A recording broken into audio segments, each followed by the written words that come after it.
Hello, everybody, and welcome to the ninth Tier Maker episode of the GregsynthWizard channel, and the first special Tier Maker episode on the channel. I'm your host, GregsynthWizard, and what better way to discuss Elton John shows than to discuss them with three people who I make sure that they're around in my life to make sure that I don't screw up too badly. And they're always there to cover for me in case I make mistakes. And they're always there for me. And I couldn't ask for three better people to be around me. So, now that I got that part out of the way, we're going to get down to business here. If you notice on the window here, you will see shows that are very familiar. Because we are talking about Elton John's 1984 European Express Tour. And also discussing Sydney 84 and Monte Carlo 84 along with them, because it makes the most sense to discuss them with this tier maker and not something else. But the reason why we're doing it this way is we were always talking behind the scenes about what should we do for tier makers, and for the new ones it's fairly easy. We have a whole bunch of years to talk about tour legs, and we kind of go through what we're going to do, and we have a plan for those. But another part of the discussion I got brought up was, well, why don't we revisit old tier makers? Because it's been years. We've gotten new upgrades, sometimes new shows. Years can make a difference on the thought process. And a lot of times you go back to shows and it's like, I remember not giving enough credit to this show, or man, I over-egged this one, or I really want to talk about this some more. And so a lot of stuff was getting thrown around, so we made the decision to start going back to old tier makers and redoing them, sometimes completely from scratch, depending on what tour leg it is, or in this case, a 2.0 sort of addendum, or a second look, in the sense of, let's take what we already ranked, discuss them more, maybe rearrange some stuff, add some stuff, just kind of go back and see what we think 5 years later. Because 5 years ago, this is when we started the tier makers, and 5 years ago is when we started talking about the Elton John 84 tour, the Euro leg. So it makes a lot of sense to do a full circle. And right now, as the window is being shown on here, nothing is ranked yet. But as of right now, I am going to be dragging all of the images to where they were on the last tier maker. And unlike the last time we did this tier maker, proper images are there with proper text, and the updated tier maker is on there as well. So it looks better. So right now I am dragging all of the shows back on the tier maker. And while I do that, Elton bootlegs, you want to kind of talk about the 84 tour in general and kind of revisit it? And I just want to hear your thoughts right now about the tour. It's a tour leg, well, the European Express leg plus Sydney and Monte Carlo. It's always been a period of Elton's career that I've absolutely adored going to listen to, and getting to revisit these tapes was an absolute pleasure. It's always a period I will go to. There are certain shows that I've listened to from this leg that I've got more of a positive feeling about. I mean, don't get me wrong, a lot of these shows you will feel positive about. There might be the odd one or two where you're not as positive, but there's one show that I've definitely changed my mind on in terms of ranking it, and there are one or two others where I might have pushed it up or I may have pushed it down. So I'm really interested to see how we may have changed our thought process over the last few years, and how other tier makers have helped us as well. Also, just as a quick aside, Jim Reinhart, I absolutely love you. Will you marry me? Da da da da da da da da. I want to kiss the groom, yeah. Yeah. Oh, that was lovely. Go on, Elton bootlegs. That's all I have to say on the matter. All right, we support you, Ethan. How about your thoughts? Because you've always talked about this tour a lot, and always like to hear your thoughts on it. Like to hear your comments. I like reading your comments, and you've got a lot to say about certain shows. So go ahead. Floor is yours. Yeah, I mean, as Bootleg said, there were some. I mean, thanks to the new tapes or the new upgrades, with the stuff that I've maybe discovered on shows that I hadn't before. There's maybe shows that I've changed my mind on that I've maybe put up a tier or put down a tier even. And plus, we got a new tier now. We got tier F, which we didn't have before. We won't use it on this one. Just to tell you, there's no F shows for this leg. yeah, I was going to say, spoiler alert, I don't think any shows will go near E or F. Oh, fuck, I've put Leeds in F, but I thought F meant fantastic. Oh. Oh, Oh no. yeah, well, that's a great process right there. We'll put them all in F. No. Yeah. This isn't 75. No. Oh.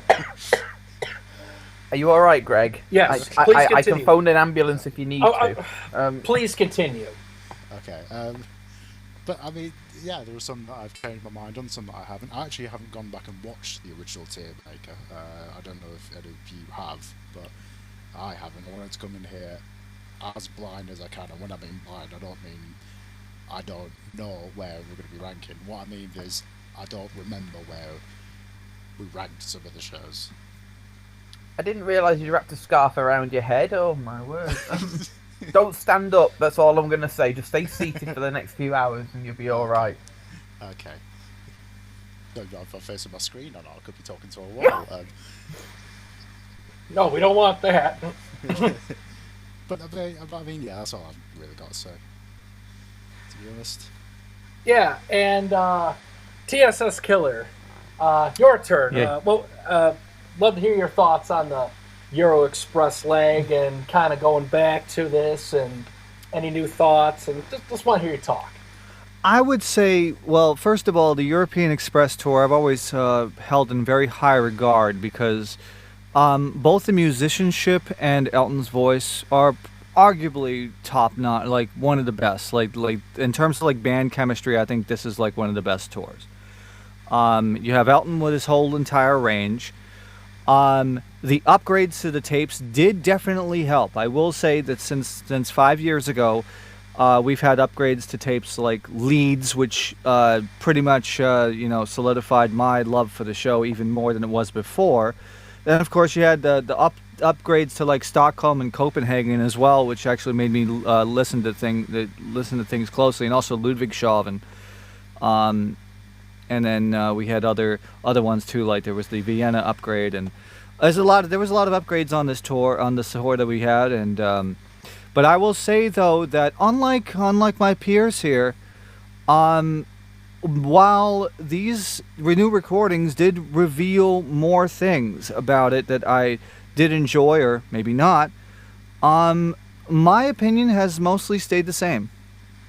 I would say that it just gives me like a positive affirmation of the positions that I had all those years ago, but it's now that we have higher fidelity, I can enjoy the shows even more than I have before. But that's my basic opinion on this particular leg. Yeah, and for me personally, I'm glad that we're going back to take a second look at this, because I do agree with TSS in the sense that my overall view of the tour leg and the opinions that I have about the leg as a whole haven't really changed. It's still extremely positive. I still rank this among, my absolute favorite tour legs Elton's ever done in his whole life career.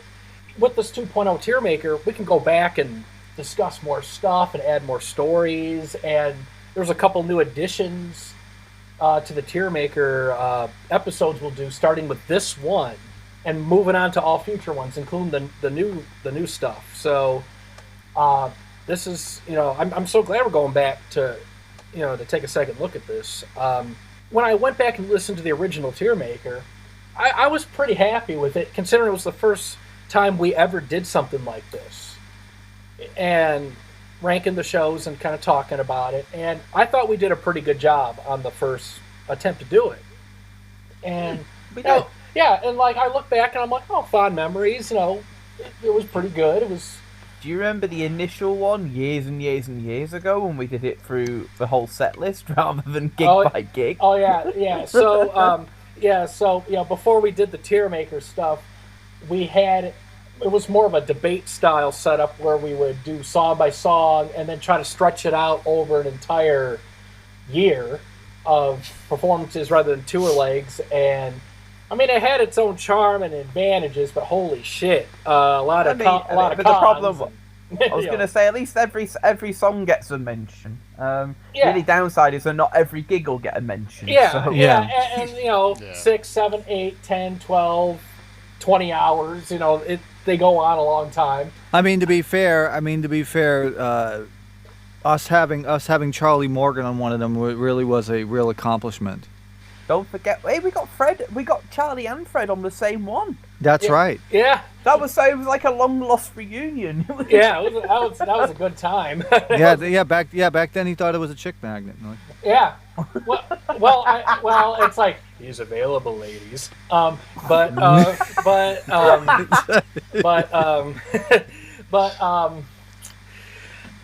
let's see. Oh, great stuff. But anyway, the tier maker stuff, it's fun, and when we made the decision to switch from the long debate song by song style format to the tier maker, where we put emphasis on the whole gigs and do discussions around them, I thought it was for the better, and I thought it was the better move, and it gave much better discussions and more of a focus as well. Yeah, more focused, and it's easier to follow it too. So yeah, I'd agree. Yeah. Sometimes as well with song by song, you get into the performance so much that you forget the bigger picture, which is the whole show. No pun intended either. Yeah. Yeah, can you imagine doing a 12-hour old style debate on the big picture tour with all the songs? I know someone who could do that. Oh, I know. I know. He's a legend, but not everybody has his how should I put this? His strengths and stamina and high rankings. So no. Hello, ladies. No. Yeah. Hello, ladies. But at least I'm not getting stood up. So.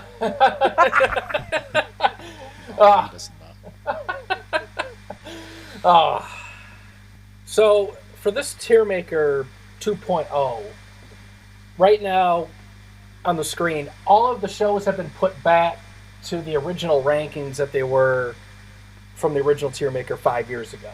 Looking at the list right here, what we'll do is we'll go through it in chronological order, like right.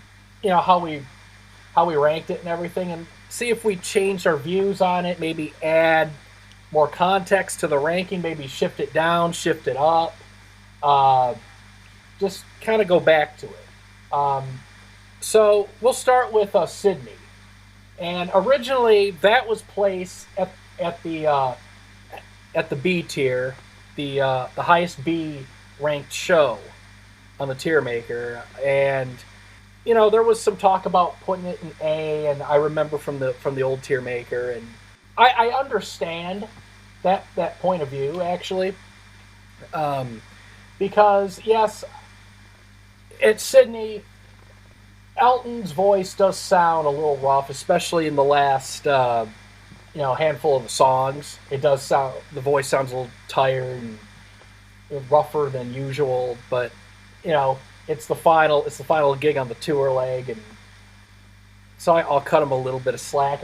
And actually, if you watch the video here and look at the date, you'll realize the date is slightly different here compared to the last tier maker and the uploads. So just to clarify that, I had the wrong date for a long time. I originally thought it was March 25th because of some of the recordings out there had that date, and the audience sang happy birthday. So what do you think when you hear happy birthday? You put the date. Well, it turns out the gig took place the day before. And you want to know how I figured that out? It was right on the frickin' video. Right. To be fair, though, some copies actually omitted that. Yeah. Like the older copies that were like those eBay DVD versions, they do not have that intro there. So I went with the 25th, and the audience singing "Happy Birthday." I'm like, okay, it's the 25th, and I'm thinking, oh, no controversy. And then I start seeing all these versions of the show come out. Some of them had the 24th, some had the 25th. I'm like, okay, this is a little odd. Maybe it's a time zone thing. I don't know. And then it starts grating on me because then I got people talking to me on Messenger and Discord messages saying, hey, what date is Sydney? This says 24. This says 25th. I'm like, what the hell? So if I get enough people bombarding me over something like a date or something like that, I'm like, I got to figure this out. So I go and I start looking into archives and Australia archives and newspapers, and sure enough, I dig into these newspapers from March of '84 in Australia, and sure enough, it's got Elton Sydney show all over on the 24th, and I'm like, oops, I guess I was wrong. And so then I switched it to the 24th, a little egg on my face, and I'm like, yeah, Elton moved the date apparently, or I didn't know the date. Well, to be fair as well, they sing Happy Birthday to him in Sydney '82, and that's like 10 days before or something. So. Well, back then they couldn't count, but here they can, better in a better way. But it's still, I got the date corrected. But yeah, about the Sydney show, yeah, we ranked it in the B tier, and I personally, if it's in B, it'll be top B. Not just for the tier maker, but just on a general grading scale, because yeah, the voice is a little ragged at the end, but it's a good set, a lot of energy, a really good atmosphere on stage and the crowd, and there are some really good performances of songs. It's always nice to hear Crystal. The Kiss the Bride's a really fun listen, and Island Girl's great, and Candle is sung straightforward without embellishments, and so I still think it's a very good show, and it's one of the shows that introduced me to live Elton, and Sydney and Wembley were kind of the two that started appearing on my screens in 2009, 2010. So I figured, hey, we'll start with this one. And so I got introduced to the world of suits and boater hats and bow ties and everything. So yeah, the '84 tour was my introduction to live Elton. So I still like Sydney for what it is. And would I change the ranking on it? I think if you factor in like the energy in the crowd and the atmosphere, you could make an argument that it may push up slightly, but I'm happy with like it being top B. But I'm not really overly like fussed about moving it or any of that stuff, so I'm fine with it being top B personally. So, anyone else want to add their thoughts on that? Who would like to go next? I guess me. Oh, go on then. Okay. Yeah. So someone talk. Okay. So as Greg mentioned, Sydney '84 was pretty much a lot of our first foray into Elton, and I'll tell you that even many years later, like almost 15 years later, the show is still iconic. Just because, well, first of all, the production value. I think the direction of the video, both videos that we have from the Sydney Entertainment Center, '84 and '86, really high production values, including that one guy that wanted to stick his head in front of the camera on Crystal, and then they didn't use the camera shot again.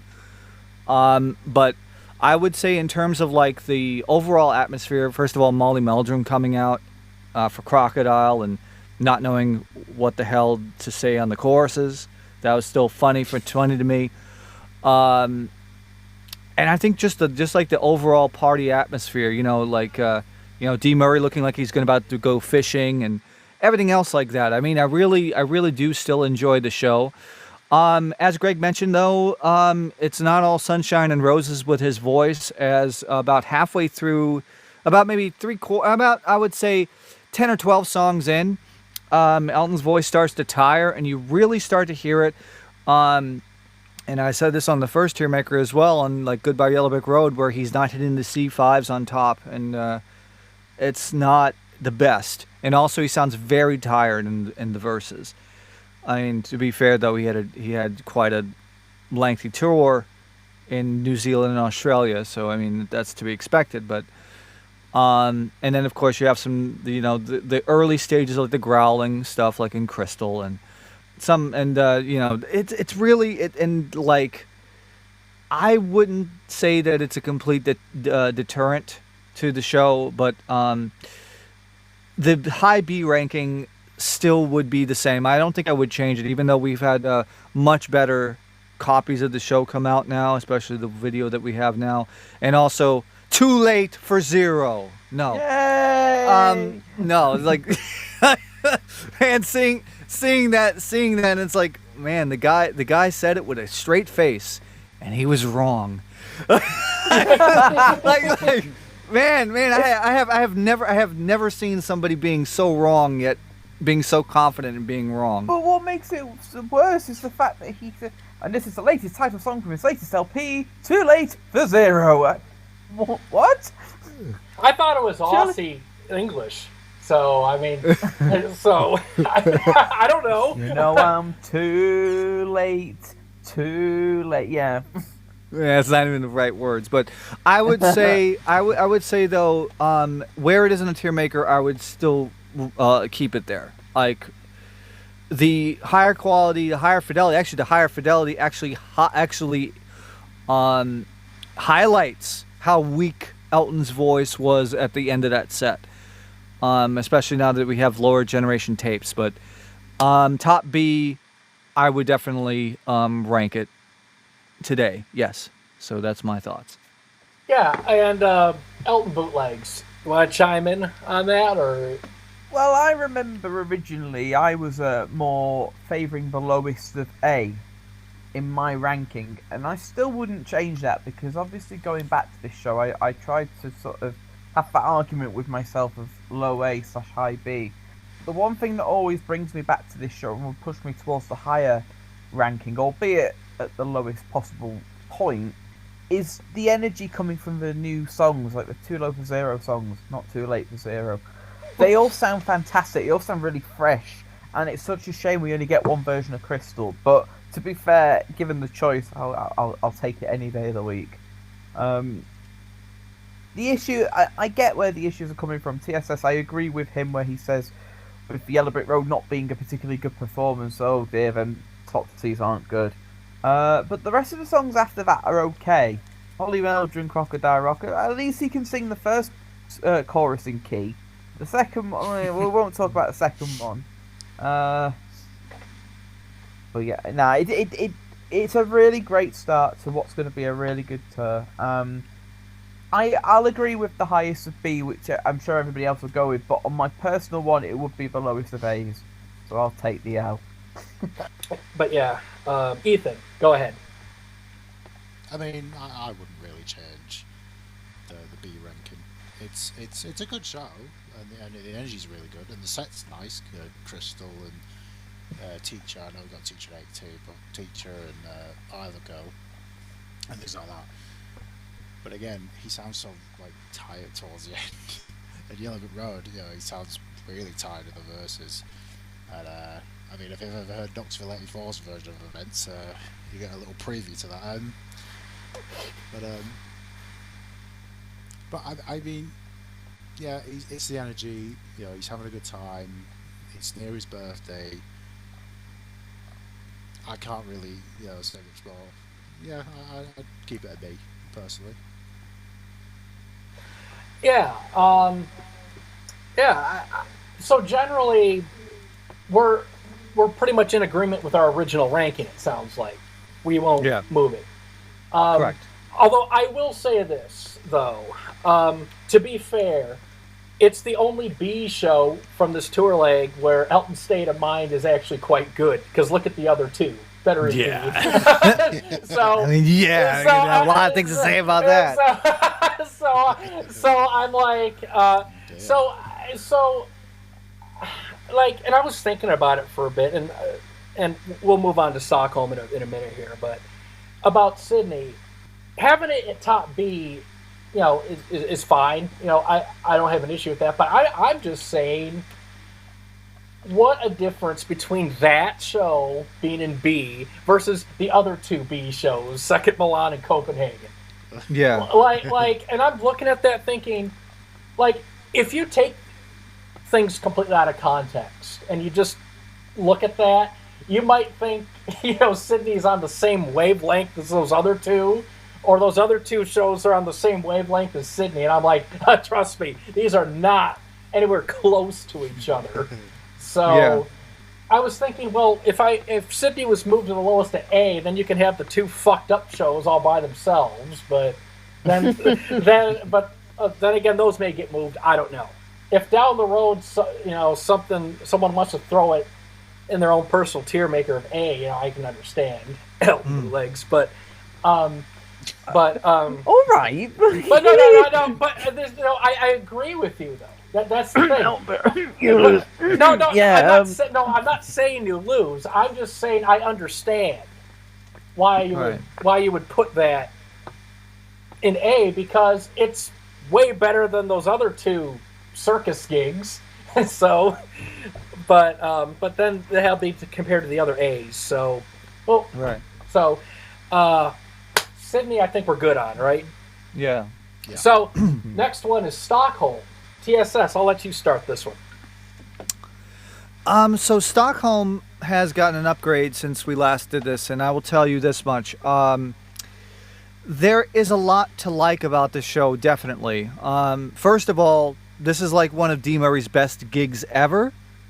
Some of the bass runs that he would do on a lot of these songs are absolutely immaculate. Like him running up the fretboard and doing some really cool sweeps and melodic inversions. It is a real treat to listen to. But also, what's really surprising is that now with the better quality, like, I will say that I think I completely missed and underappreciated Pinball Wizard from this show. It is so melodically interesting, and also the Elton's vocals are on point. Even at the very end of the show, which is a stark contrast to Sydney, where he ran out of gas. Like here, he's just like firing on all cylinders. And for a very early show like this, the band is like really into it, and Elton's vocals are very, very strong, and I really do enjoy that. With that being said, though, there is one thing that we have to remember, that there are shows much better in the next 2 months. But for a show at almost the beginning of the tour, of this specific tour, it is very strong and very really appreciate musically, this is one of the most unique gigs on the whole leg. So this will still remain where it is right now in my ranking at the middle of A, or mid to high A there. Yeah, because it's sitting there in A tier, kind of like in the middle part. I've always liked it. I mean, I remember the early copies where it was so like muffled and MP3 sourced and like just bad, but it was just, I always liked that show, and to hear that awesome Island Girl performance, and you know, Pinball Wizard, and you know, Teacher I Need You's great, and then Kiss the Bride's great. Like, it's just all around, it's a really, really good show. Elton's voice is in excellent shape. He's pretty clean through the set, and he doesn't throw his voice around as much as later on in the tour, where he starts to get more liberal with his embellishments and changing phrasing. Here he sticks to fairly straightforward phrasing. Candle is still sung normally. Too Low for Zero doesn't have very many embellishments. It's sung pretty much like the record. And, I can't say he's playing it safe, but it's in stark contrast where, he's kind of taking things, straightforward, not trying to go too crazy on the embellishments. And there's a bit of an experimental nature to the show too, because it's still fairly early into the tour. We're talking like 2 weeks or so. You have slightly different arrangements, like the unique intro. Benny has a unique intro. Philadelphia Freedom has that really cool little breakdown section before the last chorus, which isn't on any other version on the tour. And so they're playing around with arrangements and trying out things. So that leads me to believe that maybe earlier shows than this one had a lot of, changes to the arrangements. Maybe they're experimenting. Who knows what would be on these sets? I mean, they probably are going to be like the Australia set, except without like Crystal or something. But yeah. What makes this very interesting too is that for the first 2 recordings that we have on the Euro Express, it actually makes sense for what Elton says at the beginning of the shows, where he will say, we are going to start with the older songs and then work our way to the latest LP. At that time was Too Low for Zero. And if you look at the set list chronologically, it makes sense, because you have Teacher, the spot where Teacher I Need You is in there, and also Island Girl, from Rocket Westies, right? So it's in basically chronological order. And then once the Breaking Heart songs come in, it kind of feels disjointed a little bit, but I think it flows okay regardless of that. So that's kind of a little footnote there.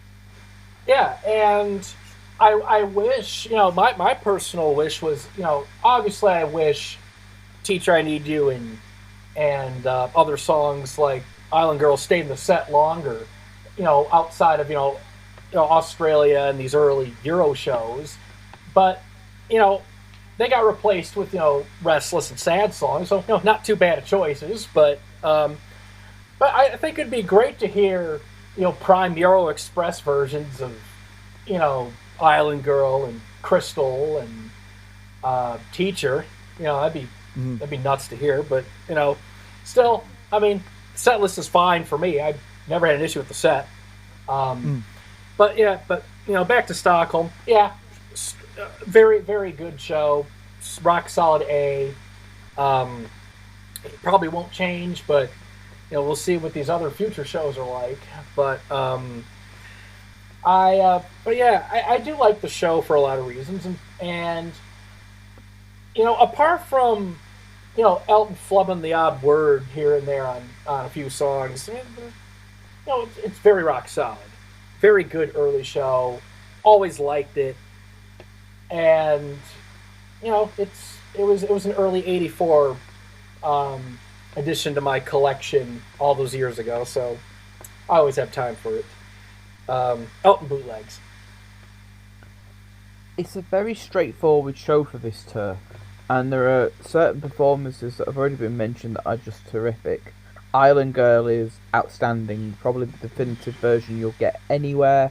Pinball Wizard is fantastic. One thing I particularly love about it is actually the intro. The piano sound is just sensational. Better, I actually argue it's a better sound than what you get in '82. It's a shame at this gig. I think another reason why we mark it so lowly, well, not so lowly, but you know what I mean. This is a gig I feel as though you could mark higher than a mid to high A. The way we talk about it, we talk it with such positivity. However, the one issue that you do have at this gig, you do have him flubbing lyrics in certain spots. I mean, one more arrow each chorus. Whoops. Um, One more lyric's good, but one more lyric. Yeah, you should have named it as that. That'd have been a name. Your song as well has been flubbing lyrics as well, which is a rarity. But I agree with where we put this show, and it's a show that I'll always look at with a very fond view. So keep it where it is. yeah. Ethan. Yeah, I have no problem with keeping it where it is. The only reason why I'm not moving it higher is because, like TSS said, we've got better shows coming in the next few months. But What about the next show? yeah, maybe not. Well, that has its place in my heart, but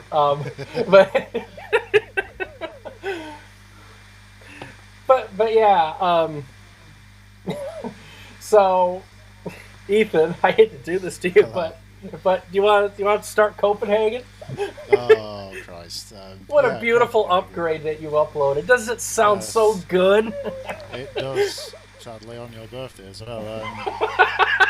Thanks, Dick. Yeah, Copenhagen, weird show. This sounds like he's had a drink or a bit of a smoke or a bit of the old nose powder. But yeah, Jesus Christ. I mean, thankfully it's just him that sounds a bit weird. The band sound fine a lot of the time, but yeah, weird show. This very odd show. You got him nearly train wrecking blues because he tries to like embellish, but loses his place almost. Very weird. At least you got Island Girl and Teacher still. I mean, they're not as good as Stockholm, but you still got them. Yeah, they're there. Yeah. Sounding very rough on the early songs, Christ almighty. Doing weird, like, syllable, like, embellishments on Hercules. I mean, Christ almighty. I'd keep it well where it is. Low B. Christ almighty. Oh. Yeah. Copenhagen. Well, I appreciate you uploading that on my birthday. So that was such a fond gesture. You know, you did it out of the goodness of your heart. I did. So, a backstory about that is there's 3 different copies of the show stitched together to put that version out. So, I had to go through a version that I got from eBay that had some cuts on some stuff but better quality than others. And I had to go through a retransfer of another copy. And then Elton stuff sent me his copy. So I had to, like, literally go through everything and pick the best bits from all these different versions. I wish we had a single version that was better than all that, but sometimes you got to do what you got to do. Greg will fix it. Oh yeah, I fixed it all right. And I will remember that, by the way. So, but yeah, Copenhagen. It's from a gig standpoint, it's not great, but damn, it sure is funny. It is. It's among the funniest shows from the whole year. Very entertaining. And there are things that just don't make sense. Besides, like, the randomness in songs where there's random embellishments and over singing that, like, it's just, like, tossed in there just for the hell of it. There's instances. Out, Greg, for the ice cream chucking too low. So, yeah, so, and then you have, like stuff where Elton is so goofy that the band almost follow him, but thankfully they seem to be pretty sane, you know, for the most part. But I'm like, geez, like I listen to the show and I have a good laugh. Like it's a fun listen, but man, if someone's like, hey, was Copenhagen an amazing show from '84? I know you love '84. I'm like, well, the second part of that statement's true, but I wouldn't exactly put this as the best gig from '84. But it's entertaining. But there's way better shows later on that don't have Elton, out of his mind, and some of the stuff that gets brought up a lot that just puts a smile on my face. You got the rough voice on Tiny Dancer, the random words, the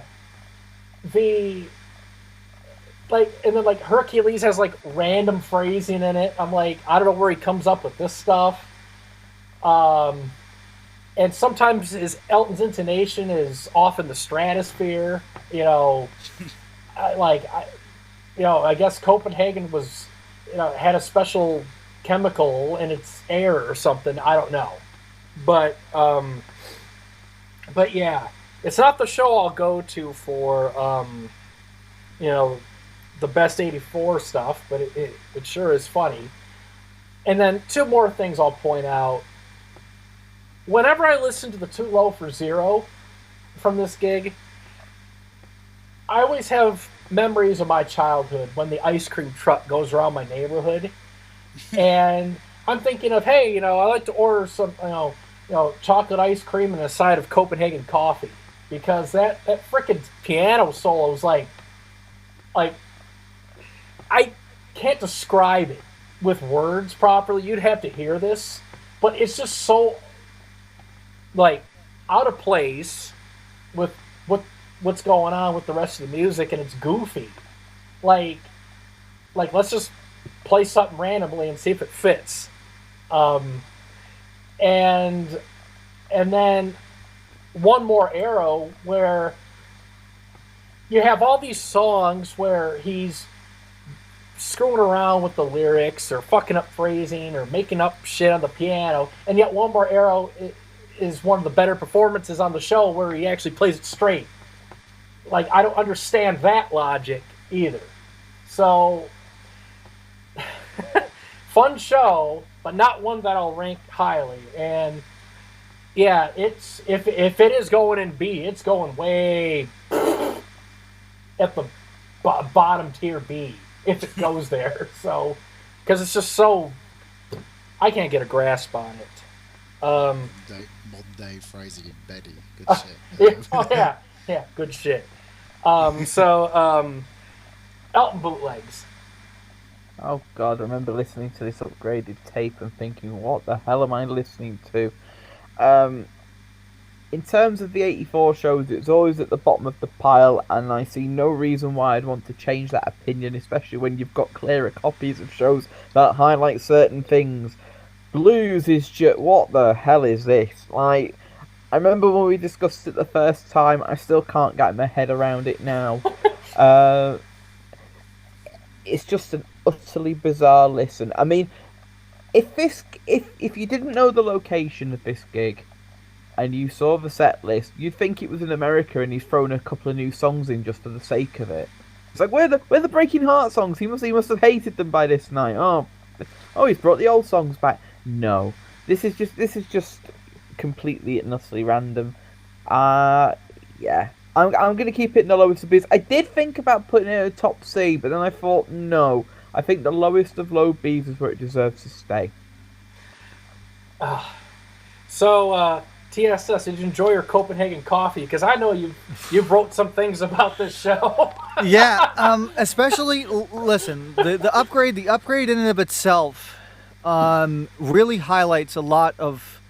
Well, it reassures me that, yeah, this is a completely goofy gig. Like I mentioned on Blue Eyes, it's like that one part at the end at the end of the second verse where it's like freaking, when the hot sauce kicks in after it goes halfway down the esophagus.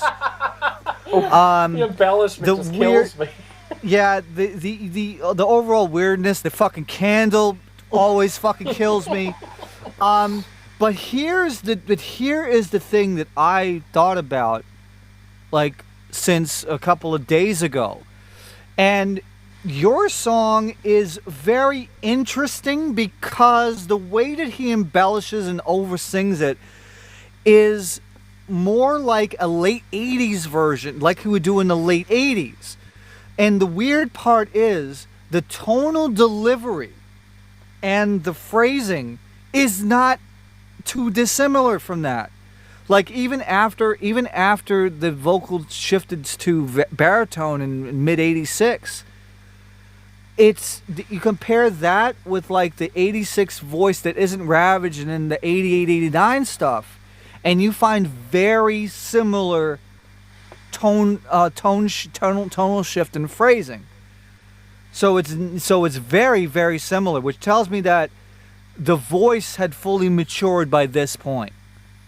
Like the tone is very similar. You take versions from 4 or 5 years later when he's obviously in good vocal shape, and you compare the vocal deliveries from the back half of that Your Song, and it's virtually the same, except there's no C5, but it's basically the same. And that's what really surprised me. Other than that, yeah, goofy like crazy. Out in La La Land. The only time, by the way, that they completely fucked up on the outro, on the transition from the piano solo to the outro of Benny, by the way, because they didn't know what the fuck. He didn't know what the fuck to do. He tried. I mean, he was like noodling around the piano, and then he hits the augmented chord to try to get the freaking to try to have Clive trigger the effect, and it never fucking happened. So they had to fucking improvise a transition into the outro of the song. That's the only time I can remember that he completely fucked that up. Well, I'm trying something new. But did it work? I mean, it was okay. I mean, they ended up making shit on the fly. I mean, it worked, but that was the only time that they actually messed up that outro. The outro transition. Is there one in America where he hits the augmented chord and nothing happens? Yeah, but nothing happens. I know what you're saying, but it just came to mind. I remember he hits the note and just nothing happens. It's like, oh shit, quick, get back on, quick, hurry up. Yeah, but the thing is though, Elton did it like twice here. I mean, he completely botched it. At least with the one that you're talking about, they were able to jump back in the song pretty quickly. Here, it took them like fucking 20 seconds to get back into the fucking outro. Because they didn't know what the fuck to do. Everybody was completely fucked at that point. Surprisingly, like I said, one more arrow. Daniel is very interesting because he does the UC C5 twice, which interesting. Okay, and then does some like the random shit. And then of course we cannot leave Copenhagen without mentioning the fucking train wreck on blues, where it's like, like, dust out the demons inside. It doesn't know what it is. I don't know what the fuck he's doing. Like his brain just fucking shut off. like I don't know what the fuck is happening. No, I think what kills me about that is he doesn't remember the words, so you can hear him off the mic like vocalizing like la la la in the melody. Like, I don't know. I'm just gonna blah my way through this till I remember. Oh, we're at the chorus. We're good. Oh my god. I mean, it's a foreshadow to other versions later on in the year. Yeah, that's true. That is true. No, but also that I think one of my favorite LOL moments on this gig in Kiss the Bride, where he does that random embellishment towards the end. Yes. And then just throwing his voice around without like any sort of care, and then just this random phrasing. I'm like, what are you doing? Like I said, he just does. Yeah, I guess he's having a party. But with that being said, though, my rank remains unchanged. I think bottom B is where this belongs. It does not belong in C, D, E, or F. Because the thing is though, compare the thing, okay, to in the gig's defense, at least Elton is in good vocal shape. Like his voice works. I mean, he's throwing it around, and yeah, the intonation goes in different directions, but at least he still has control of his range, and he's still his good. I mean, aside from like hitting some of the B flats off and fucking Rocket Man. But we're not. But that's but the thing is though, he has done that when he was sober, like when he was more sober on stage. So I'm not gonna put that against him. But it's like, I will say that it's still leaps and bounds better than like the Sick America stuff where he's just like, he's both drunk, high, and sick. Where like the vocals just doesn't work. You know, I'd say at least here, Elton's voice is 100% functioning, even though him and the band, they're not level-headed. But yeah, but I will say low B for this one. We'll leave it at that. Listen to this show now with the higher quality. You'll have a wonderful time. Yeah. Listen to it from front to back. You're gonna have a great time. It is really funny. It is a very entertaining show, and as we're talking about here, we're laughing over shit that's going on with it. So it's like, it's like if you have a bad day at work or if you're full of stress, put on Copenhagen. You'll be in a good mood by the Well, end. also Elton's face on that specific upload picture. That's one thing I would do. Oh well, there you go. I figured you picked the right pictures.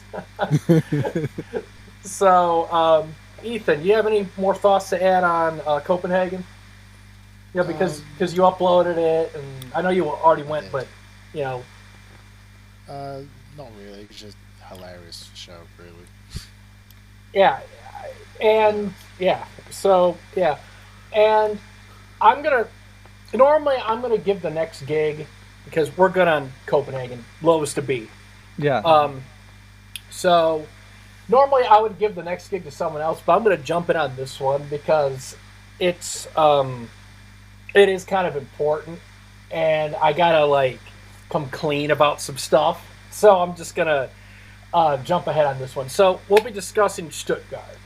Really enjoyed the show, and I remember when the Elton Bootlegs first uploaded it all those years ago, and he bought a huge collection of CDRs from Tony Marshall, and that was one of them, and he was the first person to upload it out of our little group here. So thank you.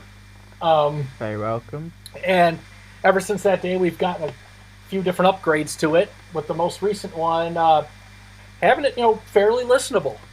And again, I really love the show. There's a lot of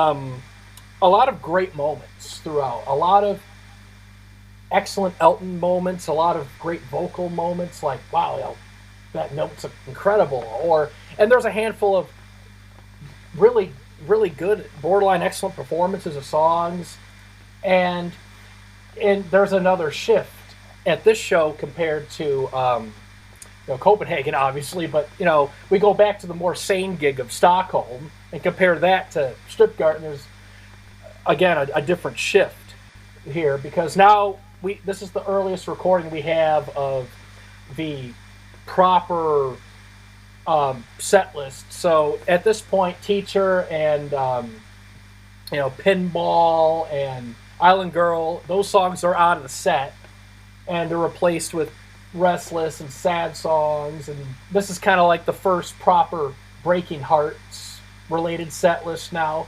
We have that, and the shift I hear is they're starting to build upon a foundation at this show, because there's a documentary that's out there, a Breaking Hearts documentary from sometime in the middle of the year, where Elton's talking about the tour, and he said, this is his words, not mine. He said he wasn't enjoying the tour originally, like the Australia stuff and early Euro, and he said we weren't playing bad, but there was something with the chemistry and not properly using Fred Mandel, his talents, and they had a band meeting about properly putting him in with the band, on the song. So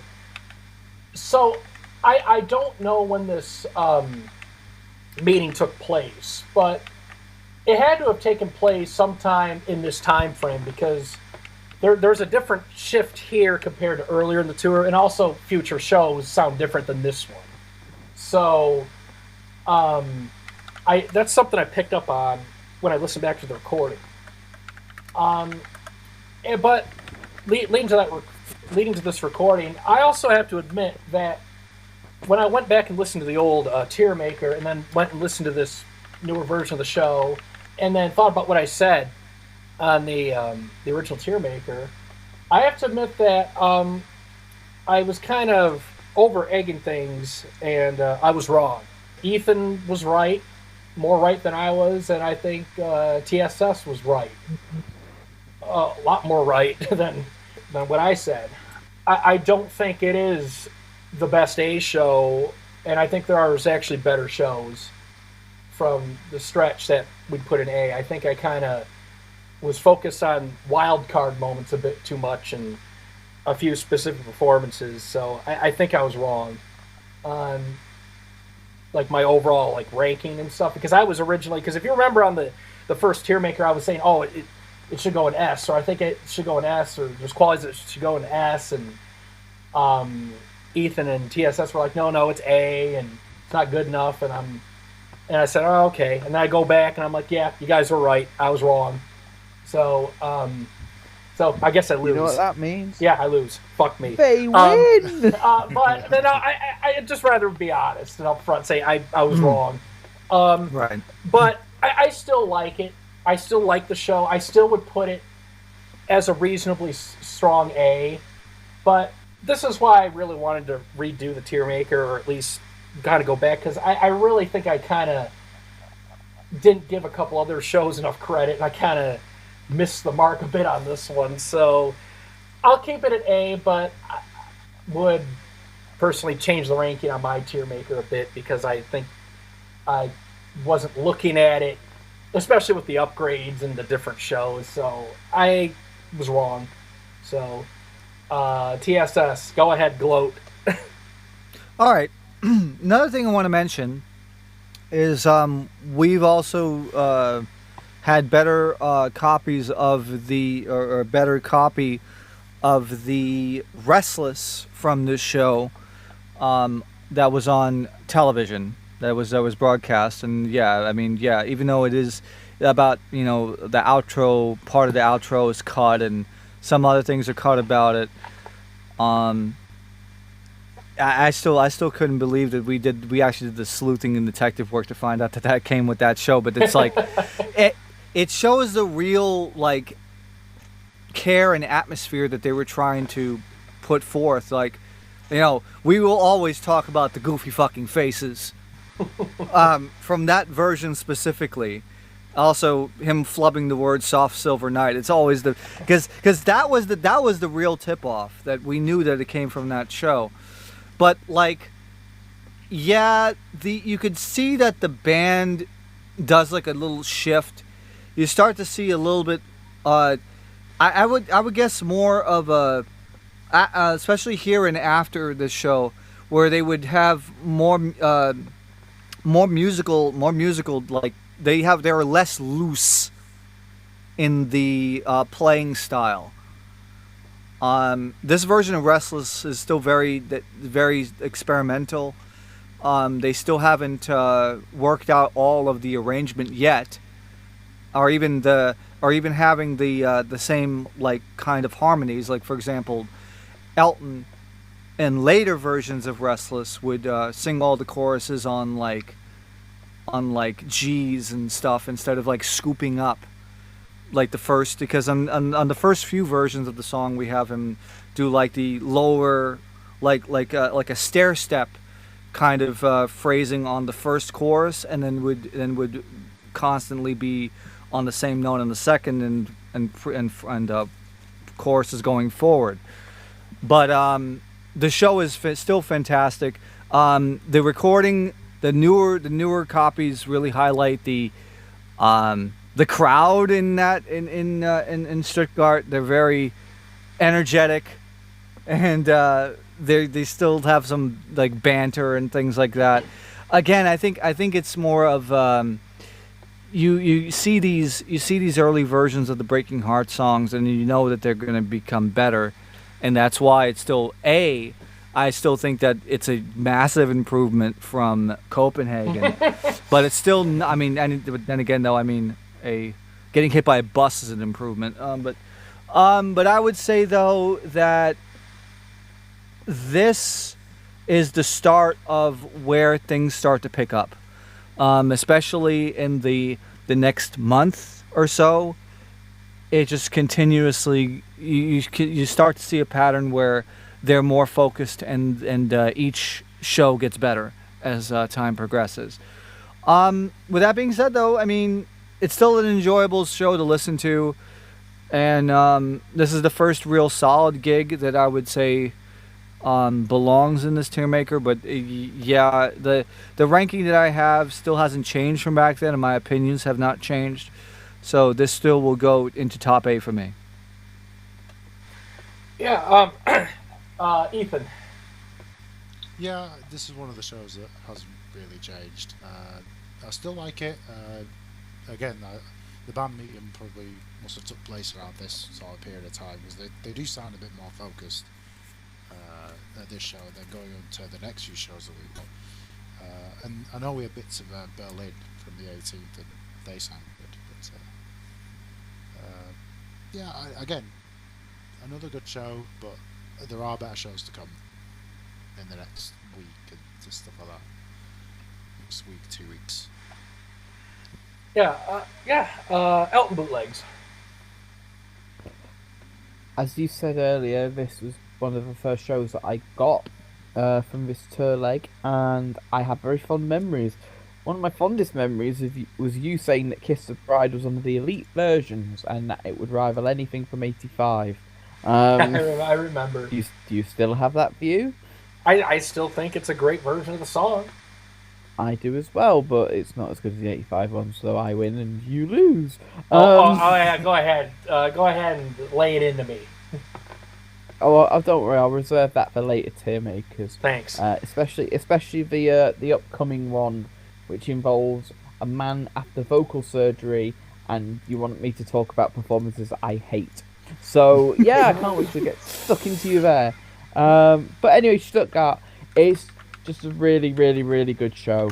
One that I would highly recommend people listen to, and a high A, I'd happily keep it there. I don't think it's quite S tier. It's just a really, really rock solid show, and a great example of how great this tour is. Yeah.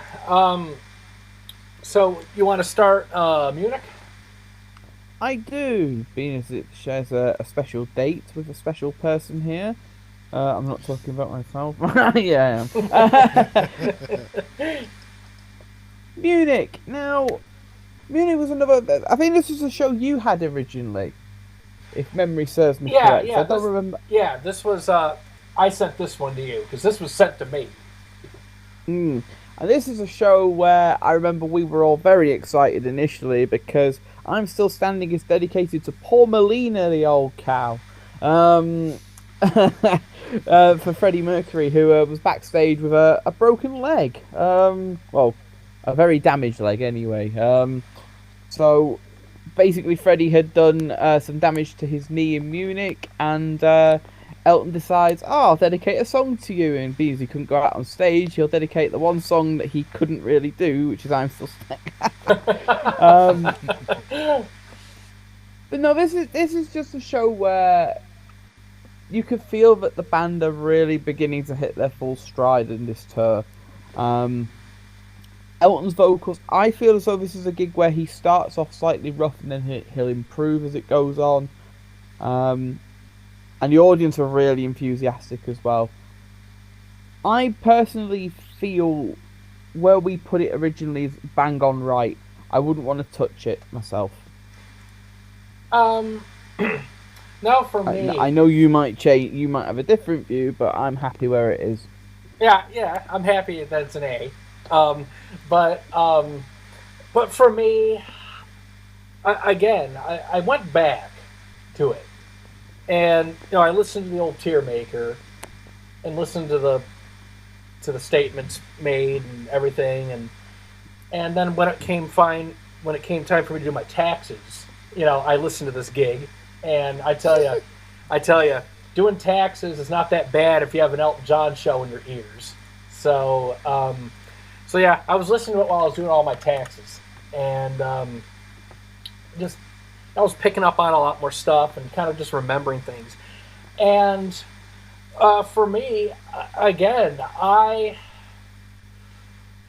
have to say that I think I was wrong again on this one, and I think TSS was right. It is a better show than Stuttgart overall. Now, with that being said, Stuttgart has its own advantages. I think Elton's vocals are cleaner for the most part. He doesn't start off as rough. And then Munich, he does start off slightly rougher, but once he gets warmed up, his voice is more confident sounding. Like you know he's ready to go.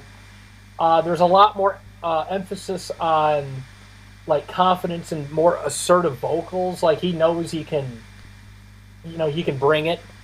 And this is the gig, at least on the recordings we have, the full recordings, where I hear the big shift on the musical side of things. You hear elements of it at Stuttgart, but Munich is completely different because now everybody is more locked in, and there's more of an edge to the rhythm section. And Fred Mandel is up more in the mix, and there's more of him on the show. Like there's more playing. It's like he's more integrated in the sound, and there's better chemistry between Fred and the rest of the band. So musically, I definitely hear a shift in a very positive way at this show.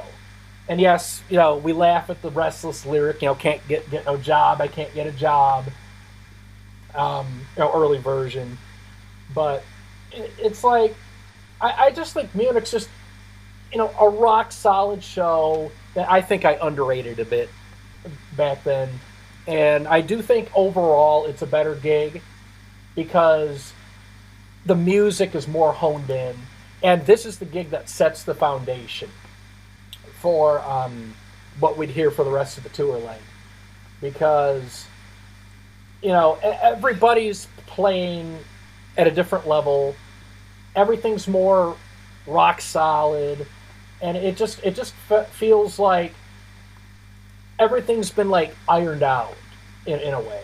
And let's build upon this strong, sturdy foundation of a show here, and let's keep getting better and better. So I think everything kind of comes together at this show, at least on the recordings.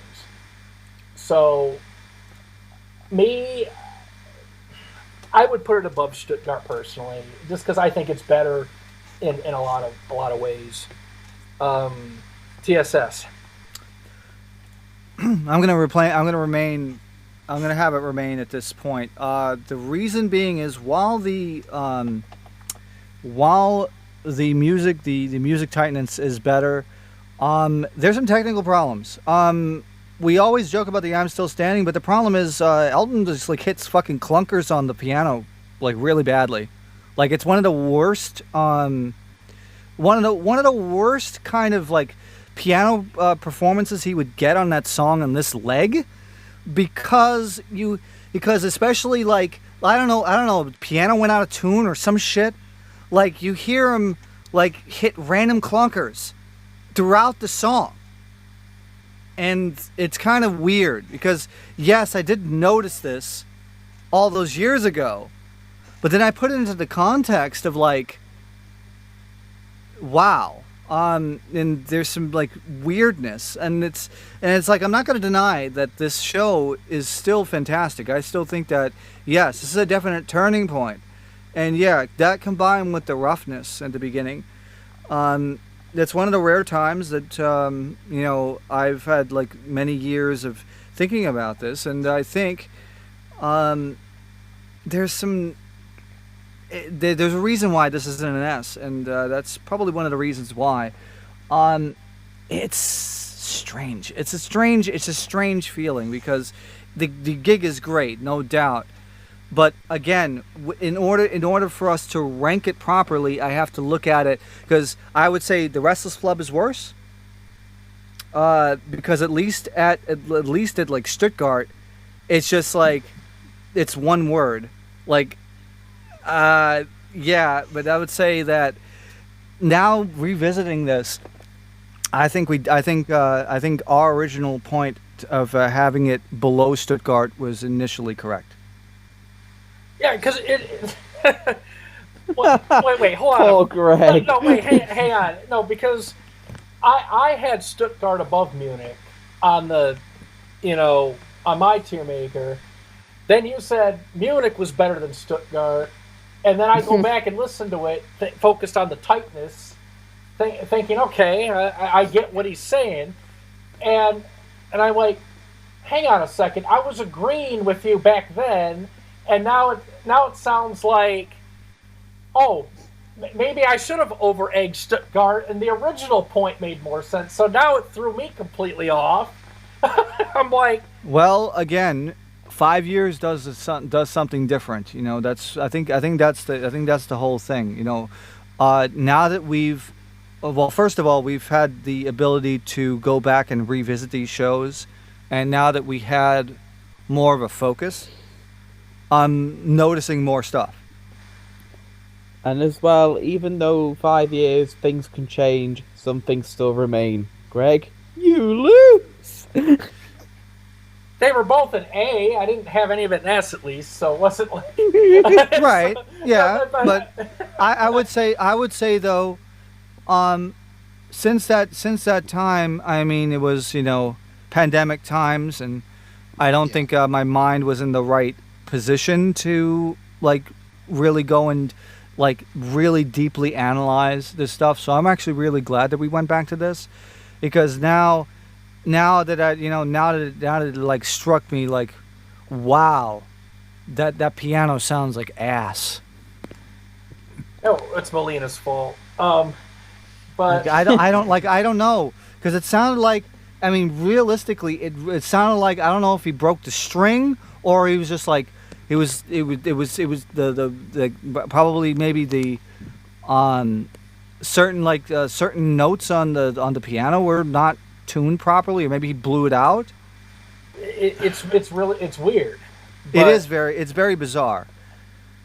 But I mean, it's not going to take away that it was a fantastic show. It's just that now that I've had time to think about it, as well as going back and with all of our experience by doing these tier makers, and now that I'm more focused, I can now hone in on specific things that happened, and yeah, and when it comes down to it, when you have a few things that will dictate where the position will be on the specific list, it's really important that we get laser focused and then we focus on that. But I'm not going to deny that the fact that the band's tightness is better here. It's just that the mistakes on this show are more than what's on Stuttgart. so basically, there's higher highs, more consistent stuff, but the lows, the mistakes are more on Munich. Correct. I just got done sitting here admitting that thought I was wrong on shit, and now I'm being told that, oops, I guess the original view was right. You know how dejected I feel right now, and how much, but whatever. So, Ethan, you're up. Yeah, I'm with TSS on this one. Yeah, yeah, I am. There are higher highs on Munich, but then again, there's some weird shit on this show. Jesus Christ. I've heard better One More Arrows, 'cause there's choppiness and rushed phrasing. There's a weird moment in Too Low where he starts off playing a few chords and then realizes, oh shit, I'm still in the drum intro. What am I doing? And then stops. I don't know what that was about, but and stuff like that. But I mean, like we keep saying, there are better shows to come. The next show, if you know what I mean. But wouldn't it be cool if Fred didn't have the leg injury? If he came out and did some singing, if he brought like a rock and roll medley back. Yeah, that's probably what would have happened. I think that's probably why we don't have it here. Yeah, but what a shame. Why not bring him out in a wheelchair, huh? As soon as it's before the work stuff, Fred would probably sounded okay. Oh, I hope so. I'd be so pissed off if he sounded. I mean, like... he would probably have the same consistency that he did on like Mr. Bad Guy, because he would have been around that same time. Around the time, yeah. Because I know when Queen did Montreux, they were recording around that. Well, he was recording around that time, so. Yeah, so that's probably what would have happened. Yeah. Yeah, but yeah, it's a very good show, and there are better shows to come. That feels like a theme. Well, let's keep the theme of me continuing to lose points. So go ahead and start Vienna. Vienna, love this show. Absolutely fabulous show. This one is. Starts off a bit rough, but I mean, Jesus Christ, and the band really. They almost like evolve into this like just awesome band. I mean, Davey for one, tuning out some of his best work of the tour, really. Hercules has him absolutely doing a fabulous solo towards the end. Restless has no lyric clubs, so that's good. Yay! Woo! One More Arrow, top 3 version, easily. I remember when we sat through the new transfer, I remember thinking, wow, that's top 3. Sings the song incredibly well. There's no lyric flubs. There are no weird moments where he goes rough like there are Barcelona, like we're going to talk about later. Easy top 3 version. Yeah, I'd 1,000,000% have the show in S where we had it before. Elton bootlegs. I'm going to change my view ever so slightly. Having listened to the new copy, I think there's an argument to be made that we could, you may all disagree with me, we could push this into the lowest of all stars. Because some of the performances on this gig are just out of this world good. The only negatives really, a Tiny Dancer, he sounds slightly rough, but the voice is warmed up by the end. It's not like it takes a few songs for it to completely warm up. It takes one song and he's there. Hercules, mwah. Rocket Man, mwah. The chef's kisses are appearing already. Restless is fantastic. Don't Let the Sun is amazing. His tone is fantastic. One More Arrow, as Ethan has already said, is superb. It's one of the great versions of the song. Too Low for Zero is amazing. And the end of the gig, most of the 84 gigs he wouldn't get tired. Some gigs he will, some gigs he won't. This is a gig where he stays strong throughout. And I'm gonna put my neck on the line and say that I do think that there is an argument that we could move this up into the lowest of all stars. I wouldn't go any further higher, but this show is just outstanding in so many different ways, and I feel we could push it to there. Okay, yeah, I wouldn't have any argument about that. Food for thought. Yeah. When I did when I retransferred Vienna and then worked on the second copy of it, I had a good listen to it, and I just remember just how much I really enjoyed the show. And it was the first 84 show we sat in a transfer together all those years ago. So it was like, remember the first time we heard this? I think it was one of the first tapes I put through, another tape deck, and then we had it on like Skype and all. Remember all the old transfers, all those memories we had. Yeah. And I remember them. Yeah, and Vienna, was one of the first tapes, and it was just nonstop praise. Like, I love this. This is awesome. Man, this is better than this. It was just constant praise of the show. And yeah, I love it. It's my favorite Euro show. So, so yeah, I always go back and listen to it because it's just, everything's there for just all around excellence. Elton's vocals are mostly excellent. Takes a song to warm up, but once he's warmed up, he's good to go. Band's on fire. Dee's amazing. Davey is having one of the best nights on the whole tour. Nigel's drums sound amazing too, even in that quality. The drums are incredible. And yeah, they're on fire, and the atmosphere is incredible too. So, so the tape quality may be average to slightly above average. It just highlights the atmosphere, and it's a very lively gig where there's so much energy. It's a go-to listen, and I was originally I was going into this changing my view on Vienna to where, because the original Tiermaker had Barcelona as top S, and then Vienna was just under it. But I'm like, with the new copy, I was like, this has to be top S at the very least. Like, this is just awesome to listen to, and it's just a great all around gig. Now, could there be an argument to maybe potentially discuss an All-Star? Could be possible. Admittedly, I wasn't thinking that far ahead, but it's definitely on the table. But to be fair, you mentioned it on the last Tiermaker, because you said if you were feeling very generous, you might try to push it into All-Star. So, and having had a fresher copy of it, it's made me feel very generous. No, but I'm just saying it's consistent. Consistency is key. So exactly, very important, isn't it? 5 years later, so yeah, at the very least, top S, and I wouldn't be opposed to discussing it if it could enter All-Star. But go ahead, TSS. All right, I'm going to change my view.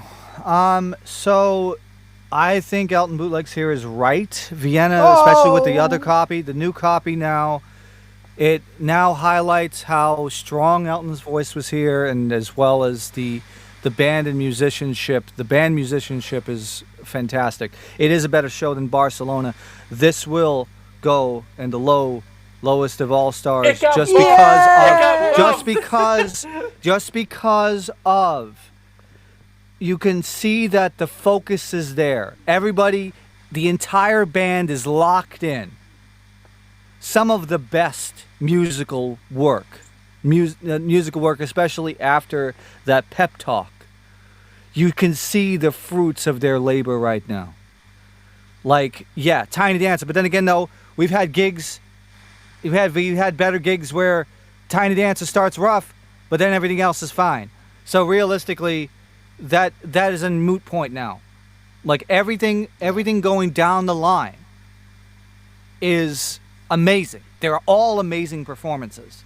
Davey's on fire this show. Oh yeah, like his guitar work, some of his licks, some of the licks that you hear, like we've had.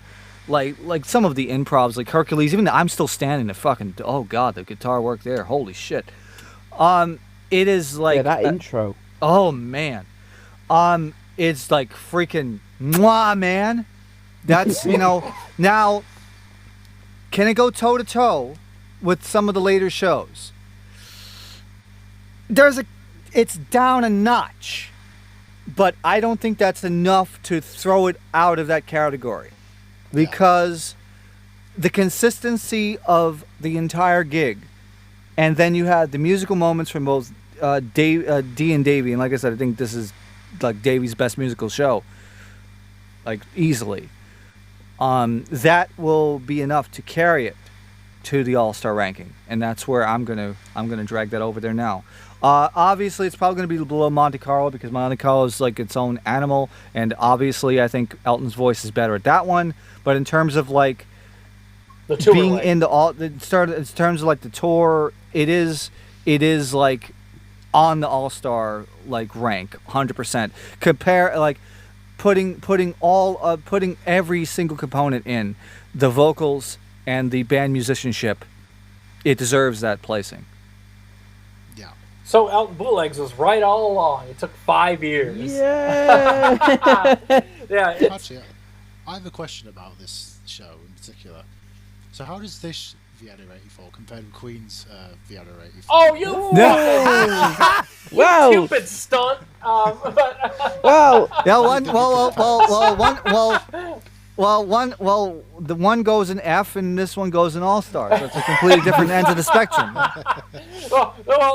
The similarity is this: they both belong on a tier maker. I didn't say the position, but didn't they play in the same venue as well? Yes. It was the same venue, same city, same year. Same city. It's in the same city, same venue. I'm just trying to find more similarities. 4 months apart and worlds apart in terms of like the band and vocal performance. No fucking stupid electronic drums. No like nodule slamming shit. It's just like a tour de force versus a fart de force or whatever. A tour de farce, but this is Tour de farce, yeah. This Vienna show. This is what you want from the Euro Express tour. This is a go-to show. 100%. And I will die and go to my grave knowing that my favorite gig from the whole tour leg got buffed to All-Star. So I'll be happy. So, well, I'm glad you're happy. I'm thrilled that you're so happy about that. Yeah, because I'm thinking it goes, oh yeah, it's the best ass show. It's better than Barcelona. It's awesome. I'm like, oh, okay, let's put it up another notch. And now it's the worst All-Star gig. Oh, don't think about it that way. Oh, the worst All-Star gig. That's the worst All-Star. But best S versus worst All-Star. Oh, that's a great slogan. But no, Vienna got its shot at All-Star. I think it deserves it. Yeah. So yeah, absolutely. Next gig would be Ludwigshafen. So TSS, you're up. All right, so this new copy, thank you RMT82 for your fine work on this one. It really proves that, we are getting into the point where Elton's voice gets a little rough here. Like throughout the gig, you could tell that he's a little bit. It takes him a little bit more effort to reach some of the notes, and some of the and some of the performances are not as clean as others. But also, it starts a trend that I found that Elton is like trying to modify lyrics so it doesn't reference any swearing, and he would also do the same thing in '95 too with like "Believe" in Schwalmstadt. But here in Ludwigshafen, he changes one line in Hercules to "Oh, it hurts like heck," because you can't say hell on the radio in Germany apparently.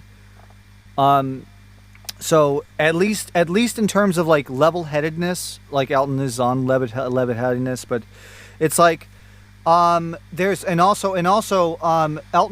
is very justified in saying that there was a guitar problem, because you actually hear Davy's guitar amp like blow out, have a bad connection, and that's probably the reason why he didn't do the slide in that performance.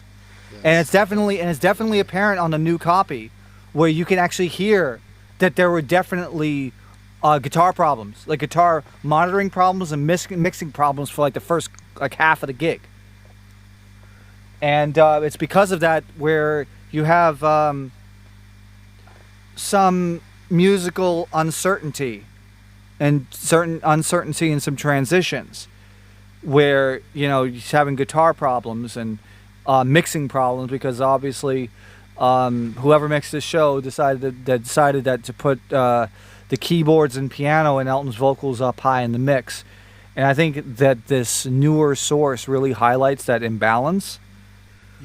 Not to say that this show is not great by any means, but I would still say that the faults, whether it being both technical and otherwise, it still prevents it from being like one of the elite shows. Although out of all of this, we get like the last time that Elton hits an E5 on the Benny main choruses, towards like the transition into the piano solo. Sorry, the outro. He hits like an E5. And it's the last recorded time that we have him doing that. So it's like, and I'm talking about when he sings Benny, and not the random yell, the random shriek that he would that we would do in the outro.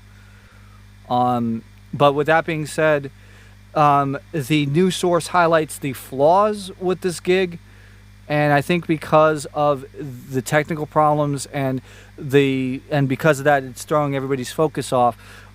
This will still remain in the same spot that it was 5 years ago, which is middle of A, below Stockholm. Yeah, because right now, I moved Vienna obviously to All Stars. So for A, we got Stuttgart, Munich, Stockholm, Ludwigshafen in that order from left to right. So that's correct. Nothing's changed yet there. So, but Ludwigshafen. I like the gig. Don't get me wrong. And I remember when I got on CDR for the first time and heard this amazing source, I'm like, broadcast. And it was a really fun listen. And I kept comparing it to Wembley because, it was the other, high quality recording I had at the time. So I kept going back and forth between the two. But yeah, Ludwigshafen's it's a really good show. If they're, without, technical faults happening and guitar issues and stuff, there's some really solid musicianship. D sounds amazing through the whole gig. Because when the show was mixed, and you can hear it, especially on the later copy, as you said, they bumped Elton up higher in the mix, so it's more piano and vocal heavy. It's also they put D up a little bit higher in the mix too. So it's like you could just really hear like just how intricate and good he was, through all these performances. And obviously, there's some gigs earlier like Stockholm and Stuttgart and Munich and Vienna where you can hear the bass just playing. The playing's amazing, but having the mix up a little bit higher on the bass too, you focus on his playing. And yeah, it's an awesome show for D. If you like to hear and about Restless, since the piano's boosted up, you can actually hear the bass notes on Restless on the piano, which is really cool.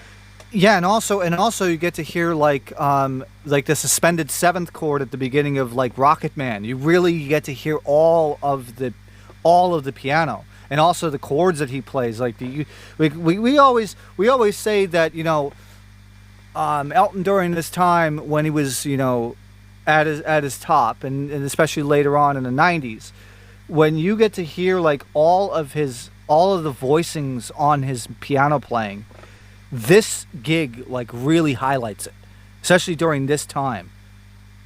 It's just amazing what he would he would make a piano sing like that. Yeah, and having a recording like this where his piano's boosted up, it's like, yeah, it's really interesting to hear that. And that's why I love listening to this show, just to hear, it's one thing to keep hearing the same songs over and over, like if you go through a tour, but to hear the same songs with a mix like that, where instruments are slightly more isolated, it's like, I can focus on this. He plays it that way, or man, that's what he's playing on the bass, or so. I see people grab the gig, and there was one guy who specifically listens to Ludwigshafen just to hear D, because his mix is higher. Or someone's like, yeah, I learned how to play a couple of these Elton songs on piano, and I used Ludwigshafen because the piano's higher. I'm like, there you go, that's good. Yeah. So yeah. Plus it's not like the America shows where like freaking Elton just hits random chords and clunkers and fucking just stops playing like this is the show. This is the show where he's level-headed, and you can really hear like the prowess on the piano. So so that's why Are there better shows before and after this? Absolutely. But is this a bad show? Absolutely not. This is still a great show to listen to. And yeah, a middle-ish A sounds about right. I wouldn't change the ranking personally. Elton Bootlegs. I'm not going to change the ranking per se, but I have a feeling that the two shows that are underneath it are going to change. Definitely in my tier maker. Thank you to RMT82 for his work on this. It's absolutely fantastic. And it makes me... I'm going to sort of go off topic slightly a bit here, but I actually want to commend the Elton John community, because we live in a world now where there's so much nastiness and cruelty, but I always find in this community especially there's so many kind people who will go out of their way to go and do such projects like this. So kudos to you for this. It's absolutely brilliant. So that's my one aside for the moment. But yeah, as you guys have already said, the piano is one of the major highlights of this show. I love the fact it's so pumped in the mix, at the detriment of the guitar being out, unfortunately. I mean, if it was a more rounded mix, maybe that could have helped potentially. But the gigs that come after this that are behind it, I've had more of a second thought about. One show in particular, I'm not going to give away just yet, but I would just have this, keep it where it is, but at the bottom of the A listed shows. Performance-wise, it is very solid, but there are better performances even before and after. So yeah, that's where I would be with Ludwigshafen. Yeah, that's fine. It's, you know, and I think we even discussed a bit of it on the old tier maker, because I remember we were kind of discussing that, and then like Munich's ranking, and like, is this better than this? Is this better than that? And it's like, this gig, you can also look at it in a second way too, because yeah, there are technical issues with Davy's guitar, and yes, it gets put lower in the mix and stuff, and you can look at it as a negative and everything. But if you look on the other side of it, having Davy lower in the mix also will highlight the bass and the piano.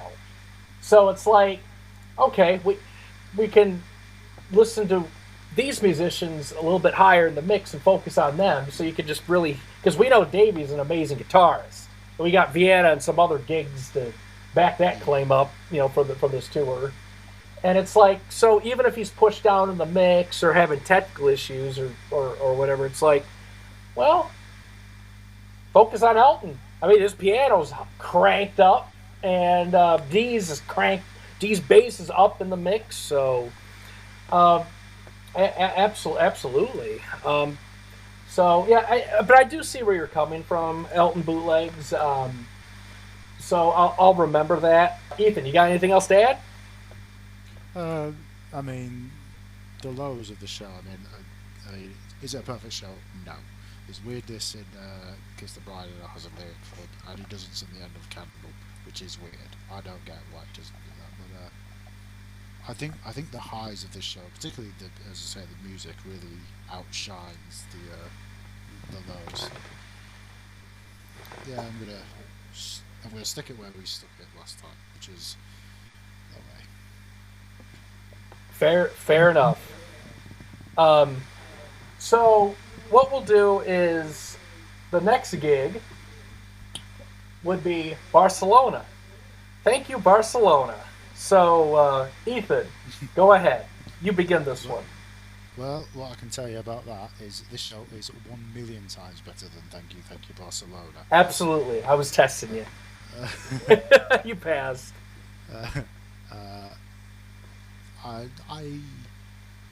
Where do you rank the show? Top of this. There's some bits of this show that I've listened to recently where I'm like, I don't remember. Like, I don't like this as much as I did for whatever reason. I have no idea why. Sounds like me with Stuttgart. Hopefully you don't make the same mistake I did. I mean, Tiny Dancer early on is rough, but then again, he's at this point, he's pretty much always going to be rough by the time you get to Tiny Dancer, the start of the set. Hercules is good. He dodges the falsetto run. But yeah, there's one more arrow I don't like. There's weirdness at this one more arrow. He goes like really rough in parts that I don't like. I'm Still Standing is good. But yeah, I let me put it this way. I always forget about this show. Like, I'll listen to it, but I always forget it's there. Like, I tend to go from Vienna, Ludwig, and then to the next show. I always forget about this show. It's not because I don't like it, it's just there's something about the show I don't really care for. The quality of the tape, probably. Yeah, I mean, to be fair, the quality, it is kind of muddy, and it's not the greatest listening experience, because the show before it and the show after it sound amazing quality-wise. So I understand what we were coming from. But then again, I don't feel about this. I don't feel about that at Munich, because Munich, by the way, is the only MP3 source of the whole leg. I don't feel about that like that at Munich. But I don't know. But yeah, the tape quality is probably a factor. But I don't know. So, because right now there's two shows in S, Barcelona and Wembley, and Barcelona is the top S compared to Wembley, and on the old tier maker it was top S. So, would you change your ranking now that you revisited it, or what would you think? Where was it previously? Top S? It was top S. Yeah, I'd maybe put like mid S or something, mid-low S. Okay. So stay in S, but it would slide down. It would slide down, yeah. Okay. Interesting. TSS. We're talking about Barcelona. Barcelona here. Yeah, it's very hard to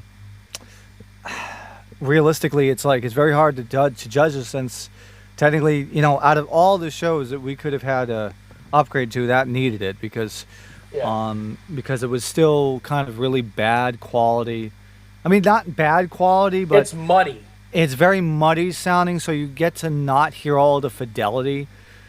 And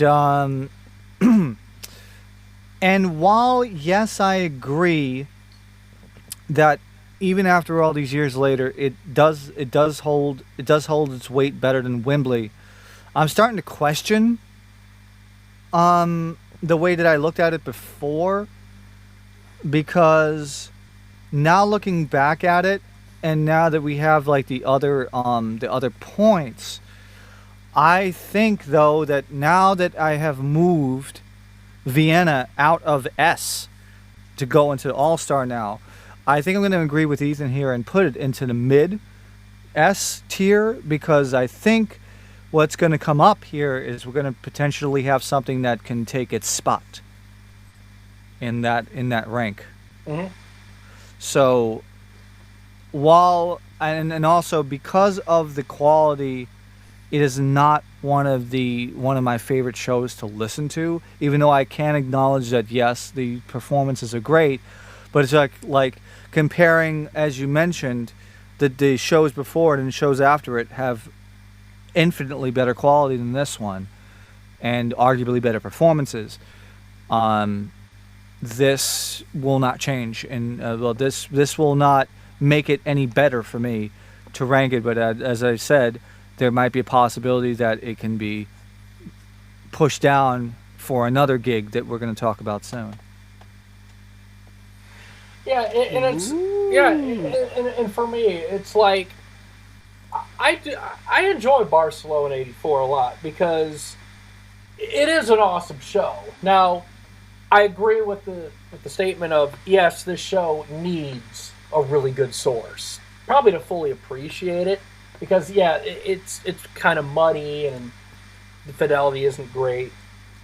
but there's a lot of energy and passion. Like, the effort's there, no doubt. It's a great show, and for the most part, Elton's in pretty much top form vocally.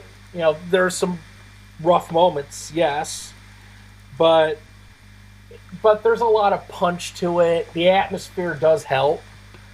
So it is a really good show. And again, I'm not going to change the letter ranking because it still absolutely belongs in S. But now, you know, when I re-listened to Vienna, obviously I was like, yeah, Vienna is definitely above Barcelona. And now look where it is now. So yeah, I would say low to mid S for Barcelona.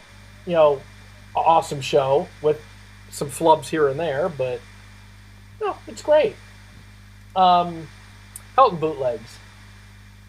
Pretty much agree with everything you guys have all said. It of a show that's got such a high ranking, I would agree with the point that it would, in terms of being memorable, there are other shows from this time period that have much more memorable moments, but this show has quality of very consistent performances. Elton's having a great night, and they're really good as well. It's just other shows from the era that you'd have stronger feelings towards. The shame is there's an irony to this as well, because we love our upgrades. It's just the cruel irony that Barcelona 86 seems to be the one that gets all the upgrades, and this show doesn't. So it's like, thank you, Barcelona. Why couldn't you have done that on this one? Like, yeah. The shame is that was the highlight of that gig. So it was. But yeah, it's just all around. Barcelona is just excellent. It's absolutely fantastic. It just, I really do think that having a better tape, you know, a better source, I think would really bring out the true potential of the show. I honestly think, I'm not saying we're selling the show short or anything, but just imagine getting a fresh copy and a grade tape and just, you know, re-listening to it, but it's just gonna be great. But yeah, so S is all around, basically. Yeah. So basically didn't change. So Elton Bootleg, since you ended Barcelona, you can start the next gig of First Milan. Yay! This is an all-time classic Elton show. We gave it a collective all-star the first time, and I don't see any reason now, after 5 years, why I'd want to change that opinion. This gig is essentially flawless. The atmosphere is electric, band are on fire, his voice is superb. There's no real negatives. It's just a rock solid all-star show. And I'm gonna be honest, it's a show that I go back to quite often, but I don't go back to it and think, oh, am I gonna change my opinion of this? I don't need to. Everything I said 5 years ago still stands now, and it's just one of Elton's greatest shows ever. The quality is amazing as well. Mm-hmm. This is the master, isn't it? Yes, this is the master. Oh, superb. So it's one of them shows where I wouldn't have a negative word to say about. All-star, right, well, obviously there are shows that are better than this, but this is rock solid all-star, towards the upper end as well, and absolutely brilliant. So no negative comments from me. Yeah, for me, First Milan is a classic show. That quality, we got the rare combination of an amazing master tape and an amazing show. So thank fuck we got that combo on this gig. Imagine if we got it on the second night. Oh, that would have been great for other reasons. But yeah, First Milan is just incredible all around. Tiny Dancer doesn't sound too rough either. It's one of the cleaner vocals, too. Sounds great. Yeah, so it's like, doesn't sound too rough. Hercules is just like, I'll save most of it for Ethan because I know I can hear the fapping, but it's a great version. Oh. But yeah. I thought I could hear something weird. But I didn't want to embarrass him too much. But Hercules is phenomenal. I'll leave it at that. What G is for Gooner, I guess. But just Elton's so powerful. Like the '84 punchy overdrive is on full point here. Very powerful, forceful vocals throughout. And also with the quality, the harmonies are pretty freaking good through the whole show, and the quality really highlights them. So it's like insanely good band chemistry. You can hear the intricate parts on the piano, Nigel's drums, like the hi-hats and everything you can hear on this. So it's like, wow. It's one of those shows that I would go as far as saying that you would show it to non-Elton fans as well if you wanted to really highlight something. Yeah.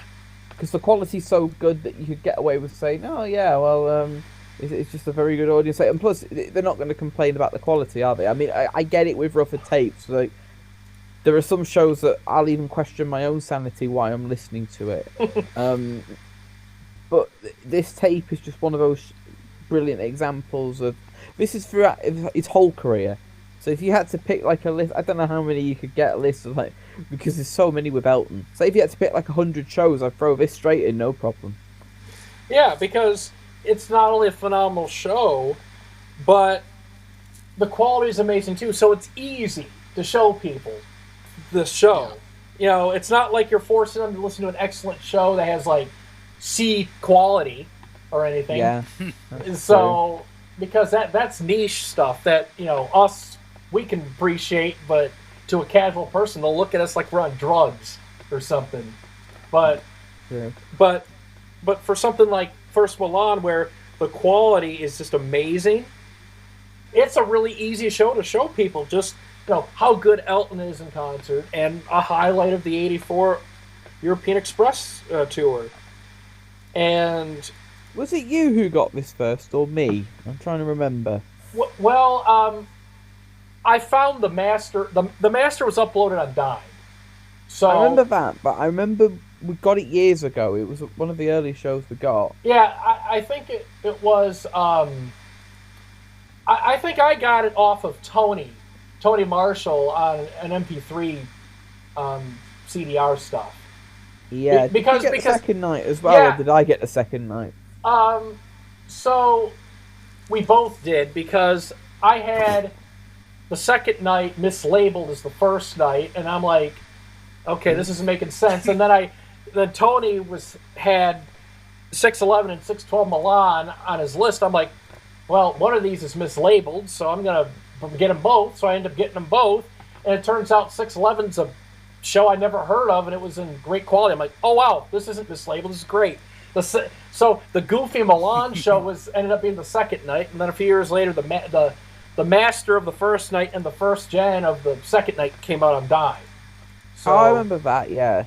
So but yeah, just I don't want to steal too much of Ethan's thunder because he's going to go next, but yeah, just yeah, you can tell Milan's awesome, and I actually would change it around an All-Star while keeping it an All-Star. It gets a buff, but we'll save that for later.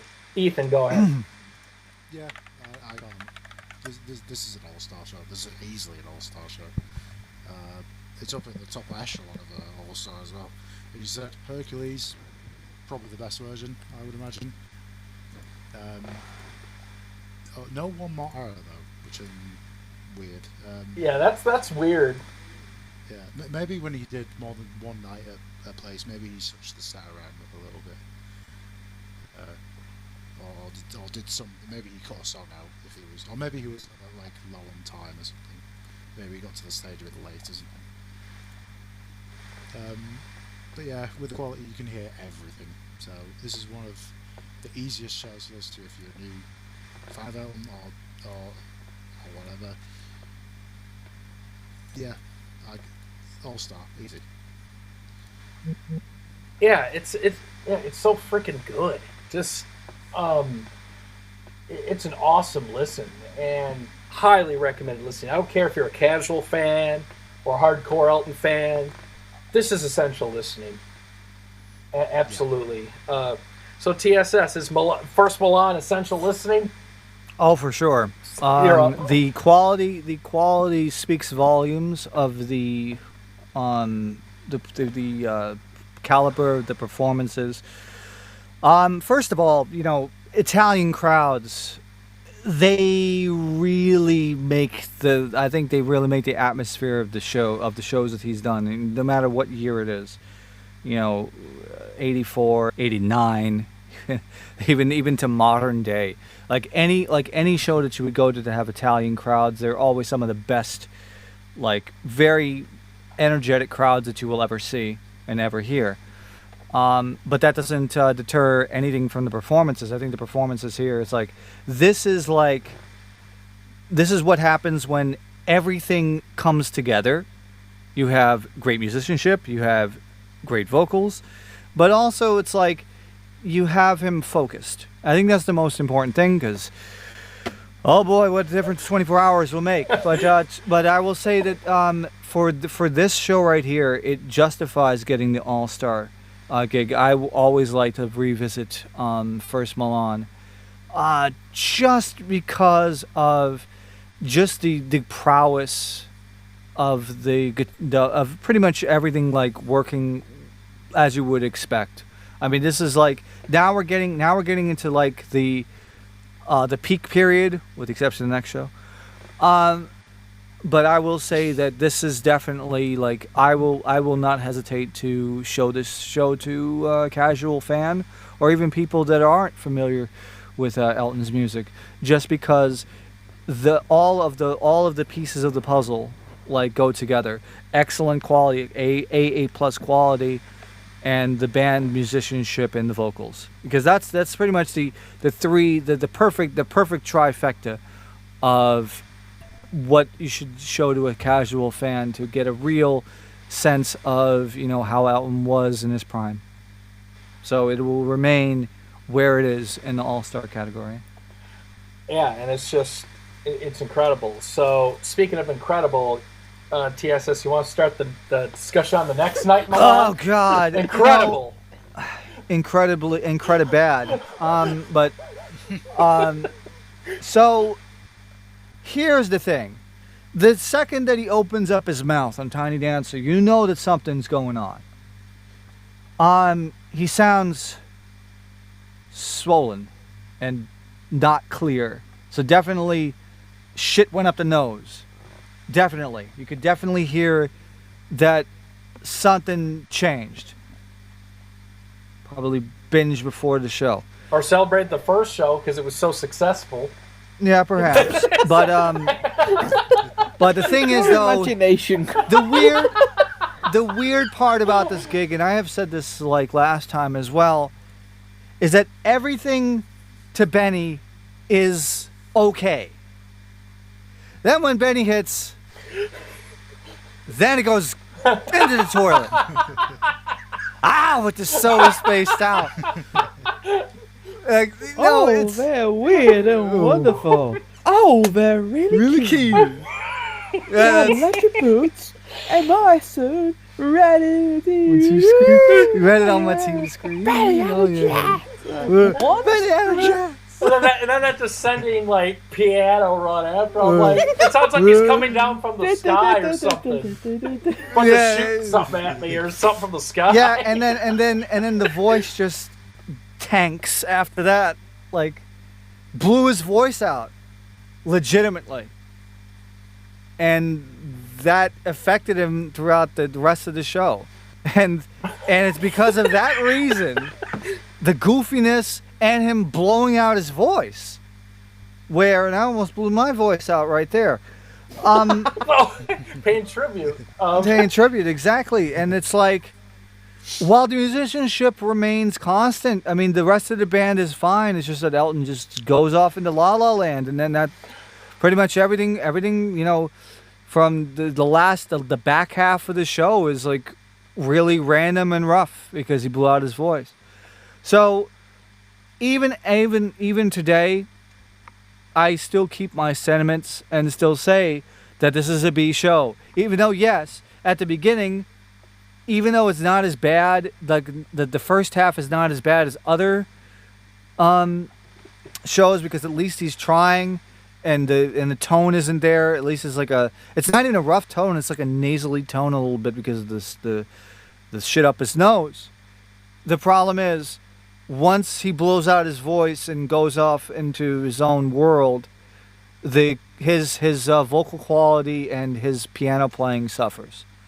So it will remain in mid B between Sydney and Copenhagen. I was going to ask you, between the two circus shows, Second Milan and Copenhagen, Milan would be above Copenhagen? Yes, of course, because here, at least he's not doing like random fucking phrasing that makes no sense.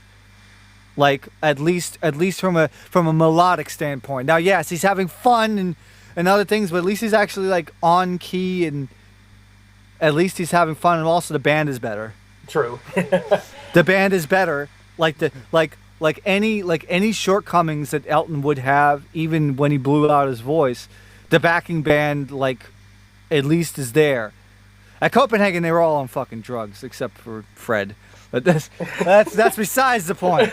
That's besides the point. The show Milan is still better musically than Copenhagen. That's why it will still go above it. Yeah. So can you imagine the pep talk Elton gave the band members back in May about including Fred and everything? Yes. And they and all this amazing musicianship, and you hear the improvements in the gigs through May.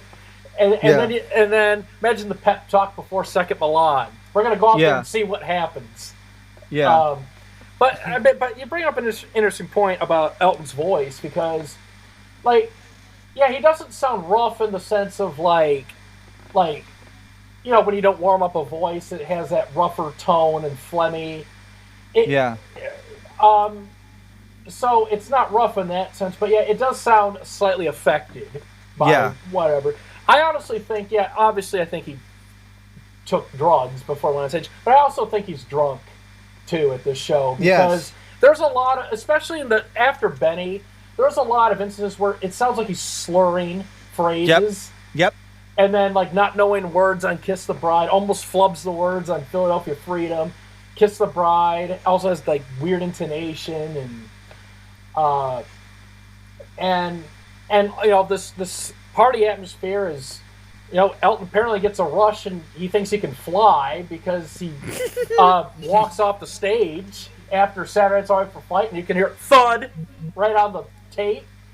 And then, of course, you got the guy, the MC or the promoter or something, says in Italian that Elton fell down and broke his arm. And then he just dusts himself off and, continues on with the rest of the show. So it's so Elton thought that pit was solid, but didn't apparently see where he was going. So kind of had a little boo-boo there. But to be fair, he finished the show, and much respect to him. Second Milan's it's an hilarious show. It's hilarious to just listen to, and because everything up to Benny is even if it's not as good as the first night, at least it's in the ballpark where I'm okay, this is a good show. He sings well. Then you get to Benny, what are you doing? What are you doing? Did the cocktails kick in? I don't understand. Everything kicks in at Benny, and it just turns into space. Is there a potential that after sad songs he gets up, he goes over to somewhere, he goes and takes a line of something, he sits back at the piano, and he's in a different world? But it's so weird because it's so random. It is like a switch. I get what you mean, because sad songs is quite normal, and then all of a sudden he's back for Benny, and it's what? I'm willing to bet that he was probably wearing the sunglasses at the show. Yeah, it probably is a sunglasses show. To be fair, you make a good point. I think after Saturday, I hope he was wearing sunglasses then. Oh, there's an orchestra pit there. Whoops. Whoops. Yeah, that's probably what happened. He probably had the sunglasses on and couldn't fucking see. Yeah, that's like you. If he didn't, then there's an even bigger whoopsie. Yeah. But oh look, the orchestra pit, it was closed last night. Yeah. Just because it isn't closed doesn't mean you can go down there. But yeah, that's what a gig. It's memorable for the wrong reasons. But I mean, he's tried to channel his inner R. Kelly there, and it's just gone wrong. So. Except he didn't break into a hilarious autotune. Yeah. but no, it's I've always ranked it in the low to mid B tier just because the first section of the show is good and even great in spots, and then it gets really inconsistent from Benny onwards. So yeah, low to mid B. I wouldn't change it. Ethan. Yeah, I wouldn't change it. I mean, there's moments in this show where you do think to yourself, what are you doing? Like you hear blues and him like embellishing while the band is all going, so it throws everyone off. Kiss the Bride, making up lyrics, falls off the stage. Imagine if he'd actually broken his arm. That'd fucking suck, wouldn't it? Yeah, that would have been right. We probably wouldn't have gotten those UK shows. That would have been the shittest end ever. Yeah. This is the end of the Tiermaker. Now we get to the end of the tour. Now the tour was meant to go on until Wembley and to America, but it's like, yeah, and trying to play those songs one-handed isn't going to work. So, depends which arm he landed on. yeah, that's the thing. If it was the left arm, then you could kind of fake your way through it. But if it's just get Fred Mandel to sit on another stool and just do the left hand. He does the right hand, and perfect. I'm sure that it's like there could have been maybe something like if he couldn't cancel the tour or something, he could have just sat there and sang into the mic and had did the right Mandel. hand. Fred Mandel. Yeah. So I mean, who knows what'll happen? But I'm glad he didn't get seriously hurt. So. Yeah. But just a whoops moment. Yeah, it was a big whoops moment that could have been extremely disastrous. Mm. Oh, whoops, he did fall. Yes, he did. But yeah, Elton bootlegs. Your thoughts on Second Milan is it about the same? Same as before. Yeah, this gig is dear. This gig resembles an episode of Black Mirror, if any of you have ever seen it. It starts off normal, then it goes a bit wacky, then there's a great twist at the end. And this great twist is that he falls off the stage. But usually the twists in Black Mirror are quite depressing, so this one would have him fall off the stage and do something awful. So let's be glad that he came back on stage and did Yellow Brick Road and Crocodile Rock. The first 45-50 minutes of the gig are fine. Not as good as the first night. There are moments that are pretty good. They are pretty memorable as well. Then you get to Benny, and who put 50p in Elton? Like, oh my god. Yeah, the drink and the drugs really, really do kick in. The funny thing is as well, when he falls off the stage, Saturday Night is actually a really good version. And he's come out to thank his audience, he's in love with them, and he's gone, I'll go over there. Whoops, bang. Knock some sense into him. And then, to be fair, Yellow Brick Road and Crocodile Rock aren't that bad, actually. I think he does knock a bit of sense into knock him. some sense into him. Well, especially considering the guy said he's broken his arm, then he's walked back out on stage and done the whole intro to Yellow Brick Road with two hands. He's not broke his arm. He's fine. He fought his way through the pain. And, but I also agree with the ranking as well. I can't have this below Copenhagen. I agree with TSS. The first part of the gig is too normal for it to be the worst. And even in the goofy parts of this gig, there's still more sense there than there is at Copenhagen. Mm-hmm. So therefore, this gig wins and Copenhagen loses. So, still one of the funniest listens of the 80s. It is fun. Yes. All right. So, Elton bootlegs. I think Belfast is calling your name. Oh, really? I wonder why that is. Belfast, Belfast, Belfast. Now, this is a show that has had a very welcome upgrade, and is a show that I have changed my mind on. Now, originally we had this in the A tier below Ludwigshafen, and I'm sort of referenced at the time when we did Ludwigshafen, there were a couple of gigs here that I would probably put above Ludwigshafen. This is a case and example, and I'm going to go and say it, I think we were a little harsh with this gig. Because overall, this is an excellent show. There's just a certain section of it that lets it down, and I have a feeling that if we concentrated more on the positive rather than that being the huge negative, I think we can rank the show a good deal higher. Yes. And I think we can stick this into the S tier. If it wasn't for Philadelphia Freedom being as bad as it was, and the next few songs having moments, I think this would be an all-star show. In between doing this old tier maker years ago, myself and Ethan did a project. We listened to every single version of Crocodile Rock from this tour, and we both wholeheartedly agreed this was the best one. Because Elton's vocals are excellent, Davy's guitar work is sensational, band are just cooking, it is sensational. There's plenty of outstanding performances as well. Tiny Dancer, the vocals are outstanding. Hercules is just, the crowd are going to push the band completely, and that's what happens throughout the whole gig. What other songs were there that were particular?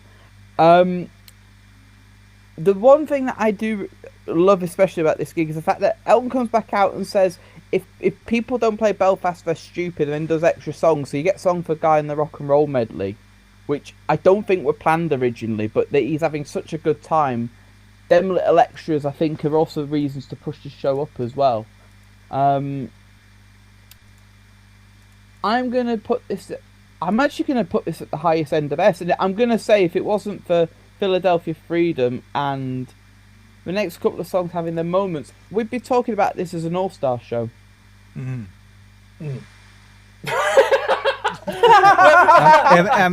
in agreement. I was waiting for Ethan to go, Oh, good, thank you. See, that's the affirmation. No, because I was like, It's like, we can make a song out of that. Hey, at least it's not, anyway. Well, chicken jockey, anyone? All right, go ahead, Ethan. I remember when I uploaded this, I was listening to it on the day that I uploaded it on a walk that I was doing, and I said to myself, Jesus Christ, I don't remember the show being this good. The crowd are on fire at this show. They go mental for nearly every song. Like sad, they especially go mental for stuff like sad songs, Kiss the Bride, and stuff like that. But I mean, everyone's on fire. Davey, D, Elton, they're on fire at this show. Apart from, again, Philadelphia Freedom having one of the worst D5s in Prime Live, and I have heard better lows and Blue Eyes, I'll be honest, but yeah, I'd 1,000,000% put this show in S or no, I wouldn't put it in all-star, but I'd move it up to S, definitely. The crowd are unbelievable at this show. Yeah, for me, it's like, because when I listened back to the original Tiermaker, it was thrown in the lower end of the A's because of, the inconsistent shit going on in the middle, with Philadelphia Freedom and Blue Eyes, and a couple other songs got mentioned in not the most positive way, but those were the two, really sore points that got brought up about the show, but everything else was pretty much excellent, but yeah, getting the upgrade, just a bit of a backstory, there's a guy named Mike who Mike. Who has blessed Sorry, Mike. us. How could we forget Mike? Well, I was going to bring him up, but the upgrades have really helped, and Yes.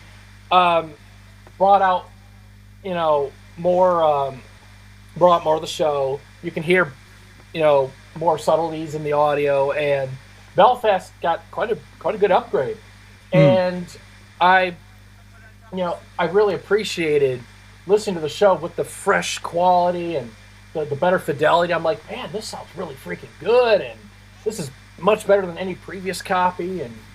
And yeah, it's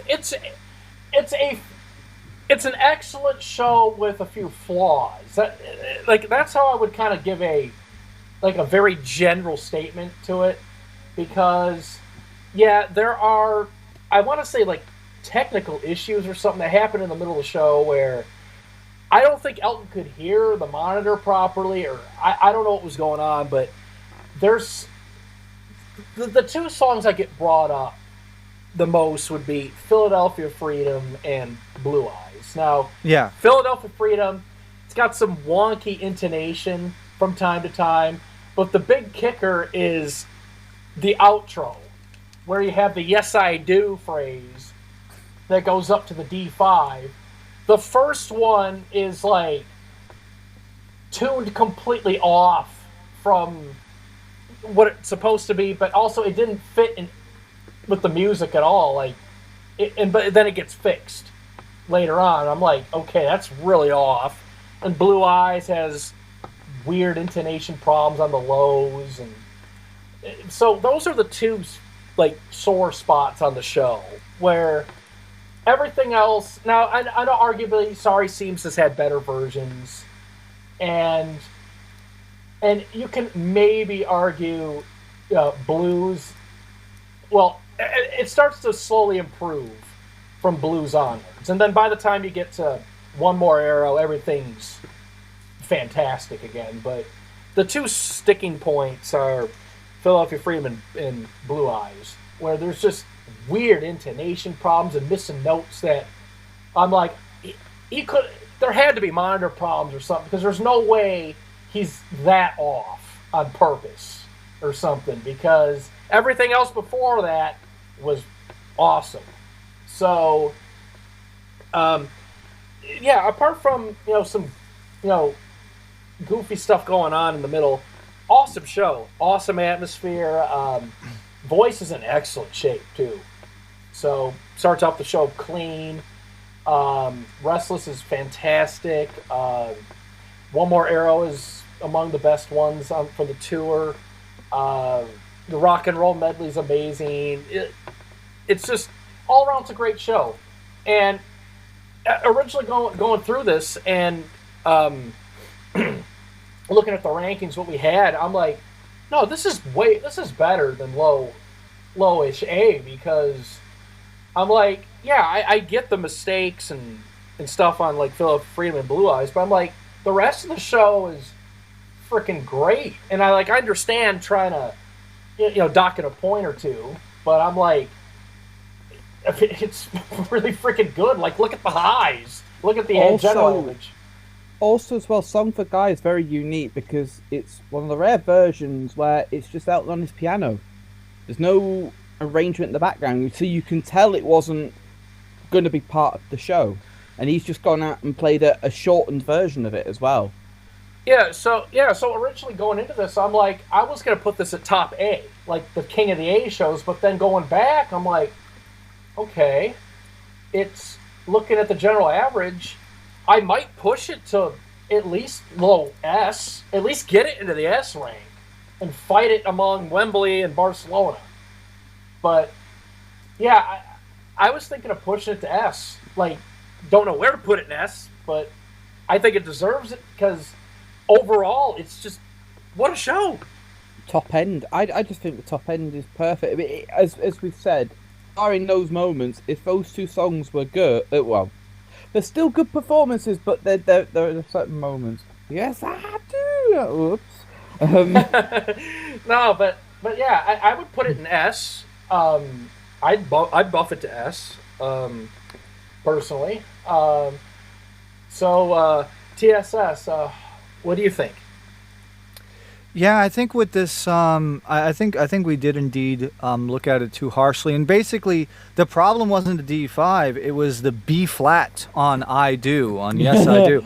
And the thing is, though, now I'm looking back at it, it's like it's a few songs, and to be honest, if it's just a slight monitor problem, like the rest of the notes sound fine. Like the voice the voice now with this newer source, now you can tell. Oh, Elton's voice is fucking clean.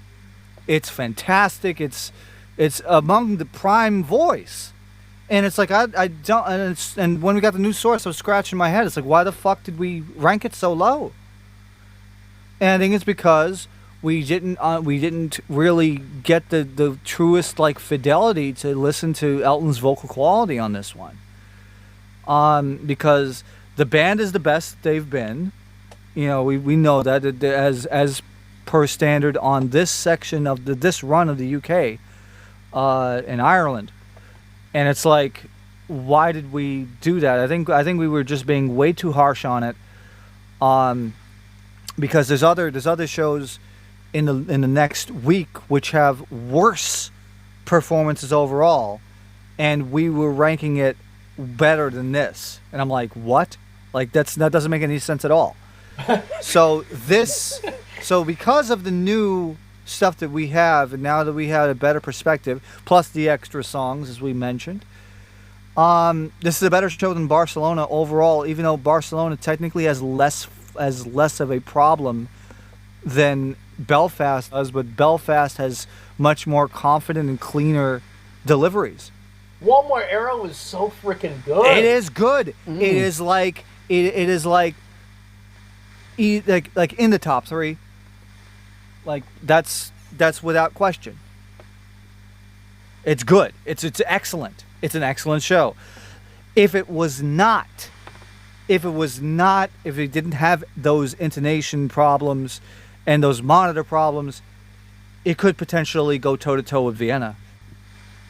So it's like, because when I was transferring the new copy and going through it, I was laughing at the Philadelphia Freedom stuff and Blue Eyes, but I'm like looking at all these other songs, I'm like, these are so good. Like, the energy's there, the vocals are great, the band's great, the atmosphere's great. And I'm like, if it weren't for those fucking 2 or 3 performances, I would have thrown it into All-Star or something, but I'm like, this is way better than a lowish A.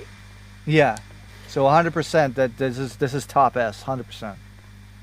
Yeah, and it's like that new tape that really helped because absolutely, because like you listen to the start of the gig, it's like Tiny Dancer, his voice is so clean. That's one of the best versions he's done on stage. Yep.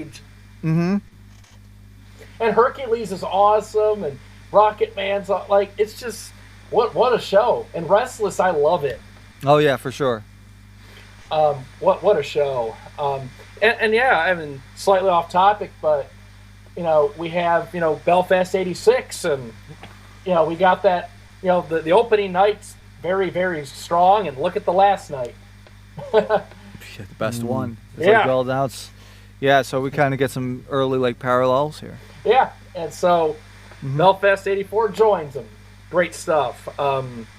So since you ended Belfast, there's that one show that came after Belfast that also got an upgrade, and it's a show that deserves even more love than it already has gotten. So TSS could begin Leeds. We are looking at the penultimate show of this leg, and especially with the new quality, this is exactly the pinnacle of the Breaking Heart, the European Express tour right here. Everything meshes together. Is it an absolutely flawless show? No, but the flaws are so minor that it does not detract it from being the best show. One More Arrow is the best version of the song, like, period. Because I don't think that, because there are versions that come close, but the delivery that he does at Leeds is absolutely fantastic. And going line by line for each of the songs, everybody's locked in and focused. Elton's voice is absolutely on fire. The musicianship is like the best that it can be. So you have all of those check boxes and all those things together, and you just have like the best show. Like, yes, like even the top shows of any tour, they're not 100. They're going to be not going to be 100% flawless. I will say, but I will say this: it's like for this part of the tour, this entire stretch from like Belfast all the way up to Edinburgh, right here, like it's going to come up next. This is like the best. This is like the band absolutely locked in and focused 100%, and they could almost do no wrong. Because we have a point where Elton's voice is not tired and not rough. The musicianship is top notch, including the improvs and everything else that go with it. And you could definitely tell that, and of course the crowd too. So you have this perfect storm of everything going right. And now with the new tape, I have made my praises about this show 5 years ago, and now that we had the new source from last year, that just affirms my position on this show, and it is as close to perfect prime Elton as you will ever get. When everything works, it's just a beautiful listen to, and I would definitely recommend everybody check out this show like right now. As soon as you're done listening to this Tier Maker, listen to this fucking show. It is an absolute unit of a concert.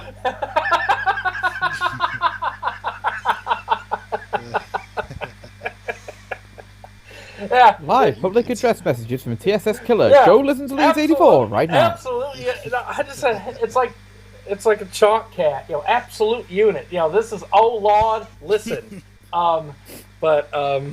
It is an absolute. Oh unit. Lord, they're coming. Yeah. But. Yeah.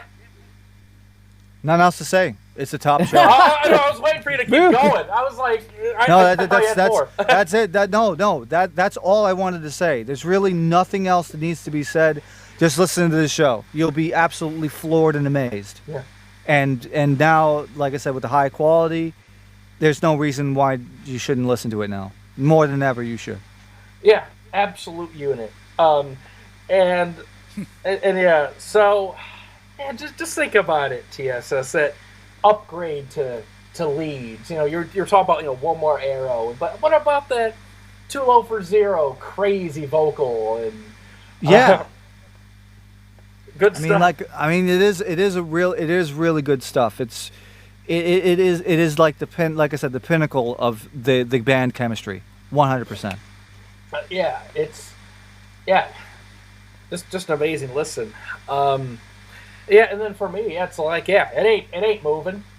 It's staying right at the top of All Star right there. It's the best 84 gig from the Euroleg, and it's just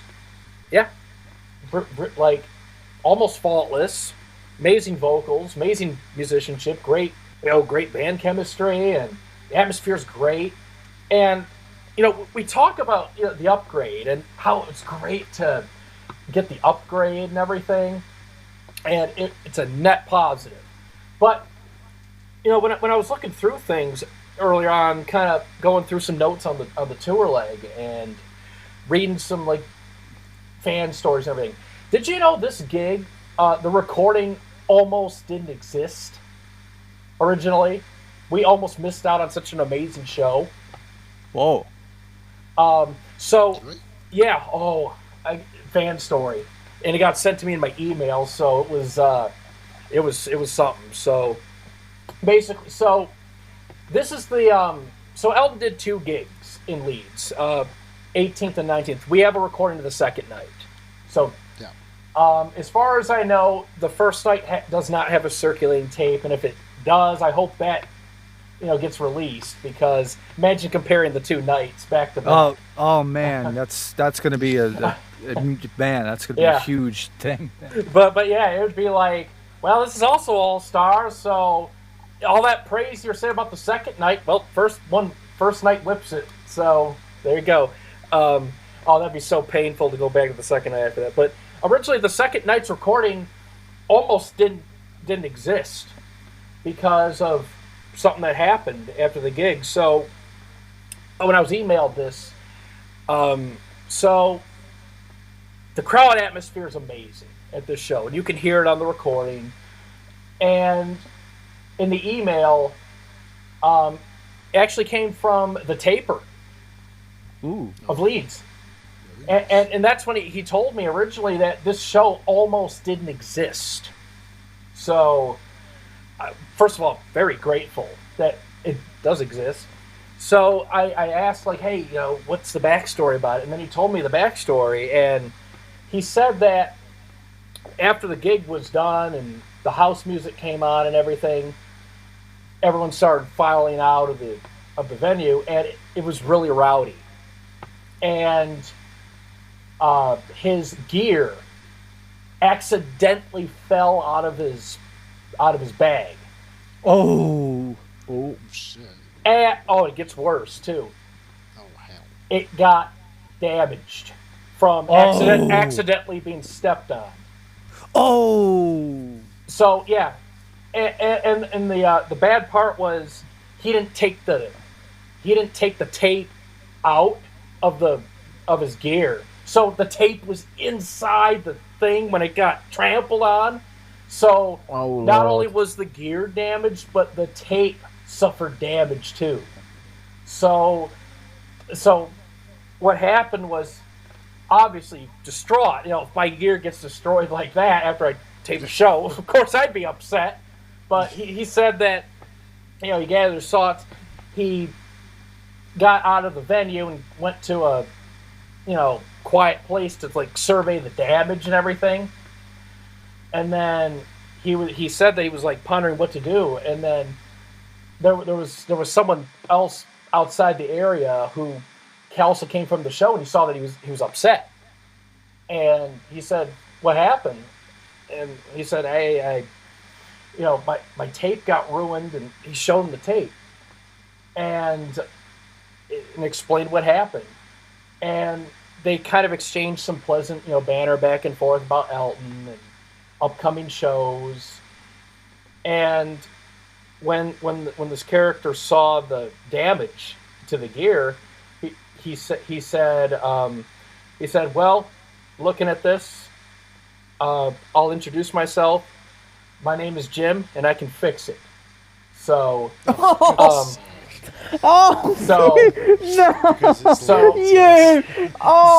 that's the story, Greg, you about Leeds. Leeds. Yes. So about the recording. So there you go. So the taper met a man named Jim, and he you led fixed us it. all on a. You fucking idiot! I'm joking. Oh, Fucker. oh, you're gonna get cancelled for that. Oh my god. And my joke earlier was like, And ladies and gentlemen, this is why this man made me miss 82-degree Fahrenheit weather. Nice fucking day. And look at this fucking idiot. Seeing the sunshine, I could be outside right now in fucking shorts, and this piece of shit makes a story that nobody would fucking kill him. In Minecraft. But yeah, Leeds, what a great show. So yeah, go ahead, Elton Bootlegs. You ranked this show originally a different ranking, so go ahead. oh no, it's merely because I was predicting that there's going to be a new tape and it's going to be an 8-tape. No, I'm joking. That banner was hilarious. That was just a complete misunderstanding. And to be fair, you can probably see why with some of the rankings that we've done tonight. Anyway, now this is just flawless. It's just a perfect show. The definitive show you'll get from European Express. The definitive show you'll get from the whole year. Elton's on fire. The band's on fire. The crowd are on fire. The taper didn't damage his equipment, thankfully. Greg will fix it. Oh my god. No, this is. It's just an elite show. There's no other argument for it. It's just sublime to listen to. Oh, you fucking. Ethan, your turn. You could. What? Anyway, What? Come on. Jim will fix it because it's Leeds as well. It's where it's from as well. Oh, for fuck's sake. But I mean, as far as the actual show goes, yeah, this is a phenomenal show. I mean, you got Rocketman on some of his best B flats you'll ever hear. Yeah, Too Low is the insane. Yeah, I don't. You pretty much said everything I needed to say, apart from Jill will fix it, which I don't. It didn't need to be said anyway, and then he still goes and says it.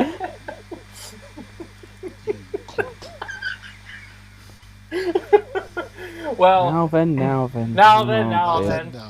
Yeah. See, everything got fixed. Don't worry. So I'll let you. Oh yes. So I think we're all in agreement that Leeds rules the whole thing. Yes. Absolutely. So, Ethan, Edinburgh. Yes. I'll let you start it. Edinburgh. Okay. Very good show again. Maybe not quite as good as Leeds. I mean, everyone's on fire. Don't get me wrong, but it's maybe not quite as good. And I think, even though we have got an upgrade for it, I think maybe the tapes, maybe the reason why it's maybe not quite as good. But and I know there's cuts and stuff like Philadelphia Freedom and things, but again, I wouldn't have any doubt. Where did we rank this last time? I think it was All-Star. Leeds, right? Yeah. It was All Star. Yeah, I pretty much put it where it was. It's another amazing show. Again, it maybe not quite as good, but if you're looking for a great show that isn't Leeds on the UK, I'd listen to this one. Yeah. For me, Edinburgh, I love it, and there's a ton of great moments throughout the show, and there are some outstanding performances. Like Hercules has great vocals. Tiny Dancer is pretty clean vocally. Don't Let the Sun is fantastic.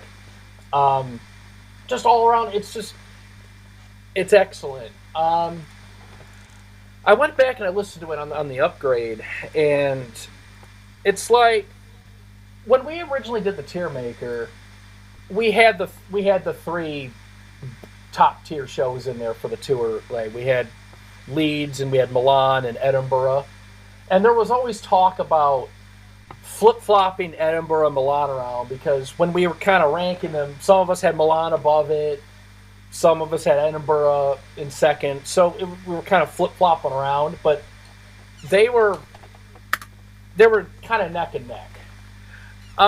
Going through it and just re-listening to Milan, while there's some stuff on Edinburgh I would put above, first Milan, and some of it can match Leeds while not necessarily beating it and everything. One thing on Edinburgh that would be a slight downgrade on it would be the vocal harmonies aren't as clean on some of the songs compared to Leeds and First Milan, because there's some instances of the backing vocals not being totally clean on some songs, and while the passion and the energy is still there and it's still amazing to listen to, there's a few more minor mistakes on this show compared to Leeds and Milan. So I'm not necessarily kicking it out of All-Star or anything. I still think it's up there. But I agree with, I can't remember off the top of my head who did the initial rankings when they or anything, but I agree with the people here that said that Milan was number 2 and then Edinburgh was number 3, and Edinburgh would have been the lowest All-Star. Now with Vienna now getting buffed, now it becomes a question of, is Edinburgh better than Vienna? And looking at it from the big picture, no pun intended, I think you can make the argument that some things are better at Edinburgh while other things are better at Vienna. Yeah. So I would not downgrade Edinburgh down to S or anything, because from like show to show, if I were to compare it with Belfast, you don't have the intonation mistakes and note mistakes like there is on like Philadelphia Freedom and Blue Eyes and a couple other songs. But the harmonies aren't as good at Edinburgh. But the band is just about as good, and the atmosphere is still good, so it's like I want to keep Edinburgh personally in All-Star, but on the low end. Now, I don't know if it's going to edge out Vienna or Vienna's going to be better than that, but I would put it down a little bit, but still keep it an All-Star. DSS. Okay, so Greg has a point here. So, while yes, I would say it's very bizarre now, because now that we have Vienna in the All-Star category, to compare with Edinburgh though, I still think that musically the Edinburgh show is still better than Vienna, and that's the only saving grace about it. Like vocally, Vienna is better than Edinburgh in most cases, but I would say that Edinburgh still is better than Vienna. Although now thinking about it, I'm still going to put second Milan over that. So now it's going to go right in the mid point. So for me, it's going to be Leeds, Milan, Edinburgh, Vienna, in that order.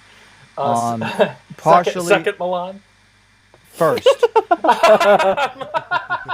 Like, second to Milan. There we go. Second to Milan. I was like, no. I said first Leeds, second Milan, which is 6-11, third Edinburgh, fourth Vienna. Thank you for clarifying. I was like, no, there's no way. I'm like, let me just make sure I'm not mishearing this, because yeah, you did mishear it. I did. Well, I'm glad I did, because I was like, man, I need to take more stuff. But I would say yeah. So yeah, I mean, yeah, the backing harmonies do really like. I mean, it still, it's funny. It kind of still reminds me of like the off backing harmonies in some of the earlier shows too. Where I don't know, it's just like maybe there's I don't know, maybe the venue just doesn't have good monitoring for the backing vocalists, or wouldn't be a shock that. Because I've heard a few recordings from other artists at that venue, and I have questioned some of the acoustics and harmonies. So we could probably say Dire Straits, Queen. I mean, they did the same venue in '82, I think. I don't recall there being much issues for them. Yeah, Edinburgh. Yeah, was it the same venue? I think it was. No, it wasn't Playhouse. Oh, okay. So it was somewhere. Oh, you're right. Yeah, no, 76. Because that's 76 has the Playhouse. Yeah, that's it. No, Dire Straits played at the Playhouse as well, and they had questionable issues. So yeah. Yeah, so the venue kind of drags it down a bit. Yeah, but then again, you could argue that I'm Still Standing from Leeds doesn't have good backing vocals, but it's only for that song. So, yeah. Yeah. Correct. So it's really interesting, because just a couple shifts around on other shows and re-listen, it makes you then go back to the other ones. I'm like, well, let's rank this here, and maybe we should buff this one up or nerf this show, or but yeah, it's really interesting. But yeah, Elton Bootlegs, continue. Edinburgh. I actually agree with TSS now with the assessment of putting first Milan above it. I think I don't know if I felt like that at the original time that we did it. I always had a high opinion of Edinburgh, but now you sort of think about things more. First Milan it just feels more flawless, and that's the reason why Edinburgh's gone down. But it's nothing against the showing in particular. The newer copy really does highlight it again, so we have had some positives regarding the show. Performances are, as this tour is, they are excellent on the whole. But yeah, I think I'm gonna say mid all star for this one. Whereas first Milan, you could say mid or high all star. I think a mid all star for Edinburgh is just about right. Yeah, and obviously, for you it would be above Vienna, but it's not like a slam dunk or anything, is it? Or is it clearly, Yeah, but yeah, because it just seems so weird because, like, I go back and listen to Edinburgh and I'm like, yeah, this is an awesome show, but there's a couple things I picked up on that weren't on the Milan show. So I'm like, Milan just has less issues with the harmonies, and plus the quality's so good there. It's great stuff. But I think we're all in agreement to keep it an all-star and below first Milan. Yeah. All right. Right, Birmingham. Right, I did my normal voice. Probably will slip into the accent again. This show, I have changed its position ever so slightly, and this was just I listened to this show against Ludwigshafen, and in my personal tier maker, I don't know if you guys will agree, I would have this show above Ludwigshafen, but again, I would keep it where it is in the A tier. It's not as strong as other concerts, and it is a sort of a downgrade after Leeds and Edinburgh. And we discussed in the past that maybe it's just like as you warming yourself up towards Wembley, just to sort of ease off the gas a little bit before that last hurrah at the end of the tour. The one thing I will say is that the performances do improve as the gig goes on. I mean, the last third of the set is really nice.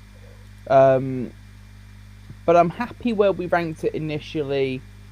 I just have it a touch above Ludwigshafen, and then I will be 100% happy.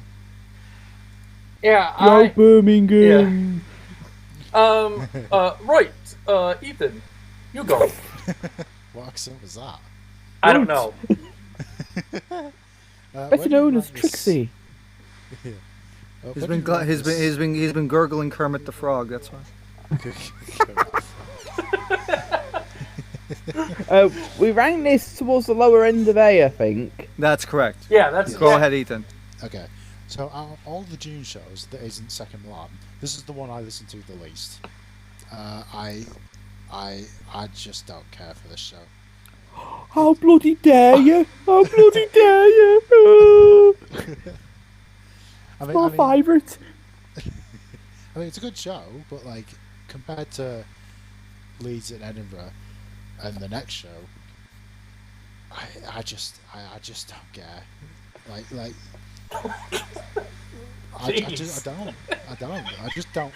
don't care about it.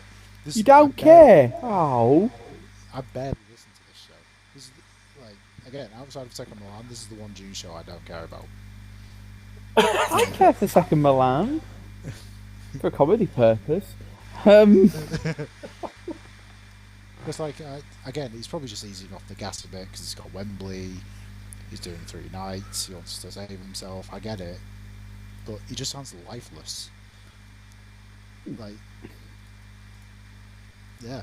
So I'd stick it right where it is, right where it still is in A. Interesting, because going into it, it was just it's funny you bring up Ludwigshafen because Birmingham, obviously, it's one of those gigs where it's very good, but not amazing or excellent all around. It's almost like a jack of all trades type of a show, in the sense that Elton's vocals are great for the most part, but I've heard better. The music is great, but I've heard better. The energy's there, but I've heard a lot more energetic performances, and I do agree with the Elton bootlegs that the last third of the show. So the Too Low for Zero songs onwards is much improved in terms of energy and passion compared to the rest of the gig. So it's one of those gigs where it does get better as it goes on, but it really only peaks at a really high level in the last 45 minutes or so. I get where Ethan's coming from. I don't think Elton sounds lifeless in the sense of, well, he's not like giving effort or anything, but it's not Wembley '77. But no, but I do agree with the whole. Compared to Leeds in Edinburgh, he sounds well, yeah. I mean, those are monster shows. That's what I was meaning. But it's like, but the whole sentiment of Birmingham is basically, let's it's a good, very good show, and yeah, it's not as memorable as some of the other ones. I agree with you there. It's just so weird because the shows before, Belfast, Leeds, Edinburgh, all amazing, great listens. Like if you say a performance, you know how it goes. You can remember specific instances from the gig. And same thing with Wembley. Now with Birmingham, one of the most memorable parts was Elton talking about dedicating Restless to Wilma Whitehouse or whoever the fuck he was talking about. Where I don't know who that is, but he mentions a name before Restless. But it's just the show is just there. And if I were to compare it to Ludwigshafen, which on the currently it's at its ranking, but which shares the same ranking as when we originally did the Tier Maker.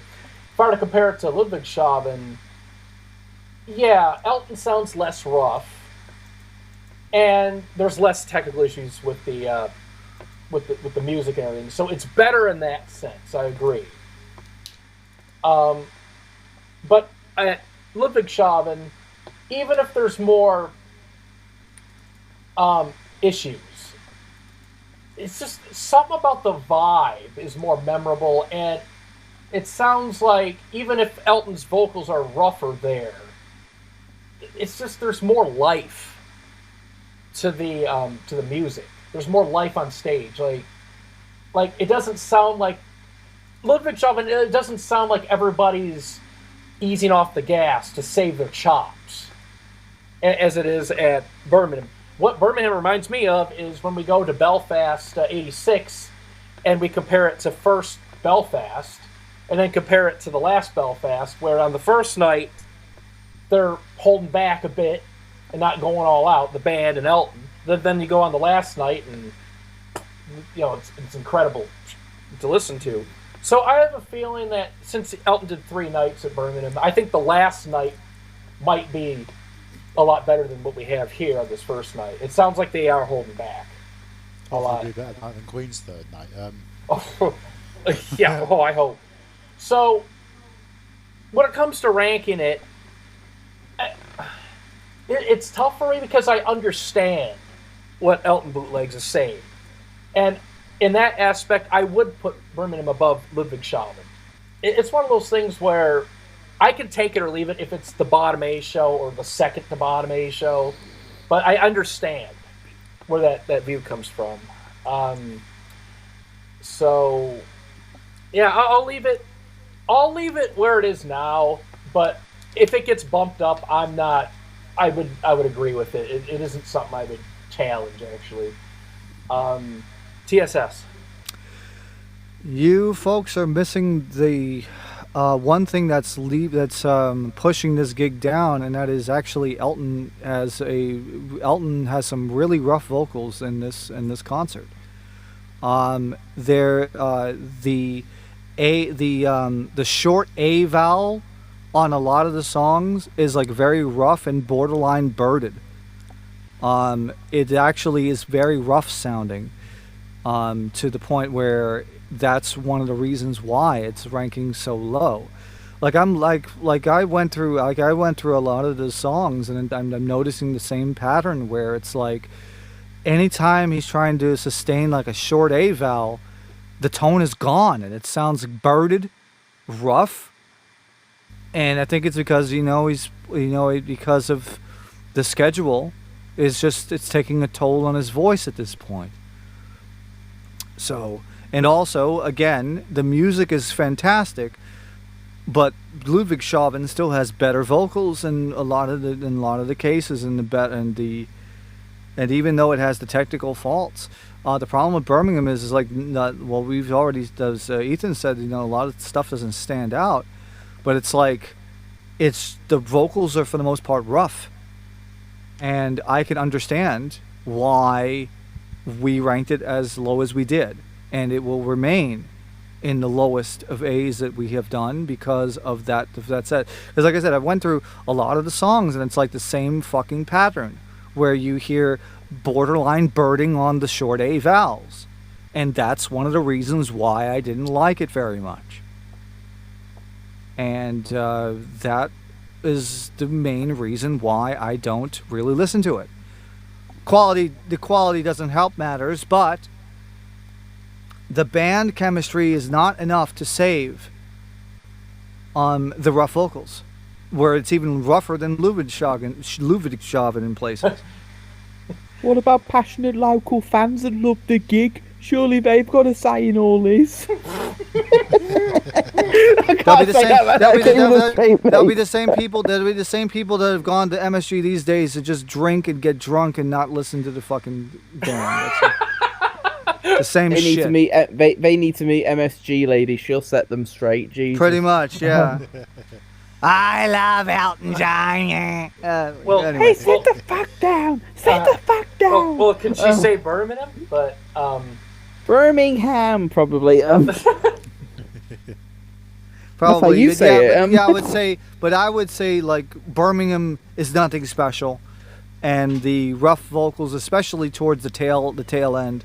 No, I don't listen to the show very often, and there's a good reason. So, bottom A, but it's still better than the B shows because at least the band, at least the musical chemistry is still there.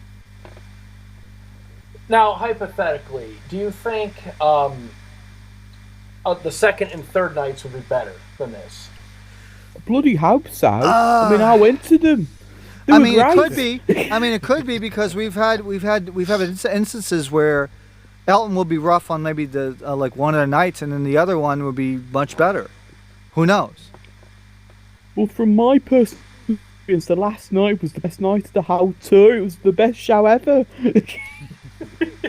Yeah, but we don't have recordings on that, so we can't really place a judgment for something that doesn't take exist. it on my say so. That's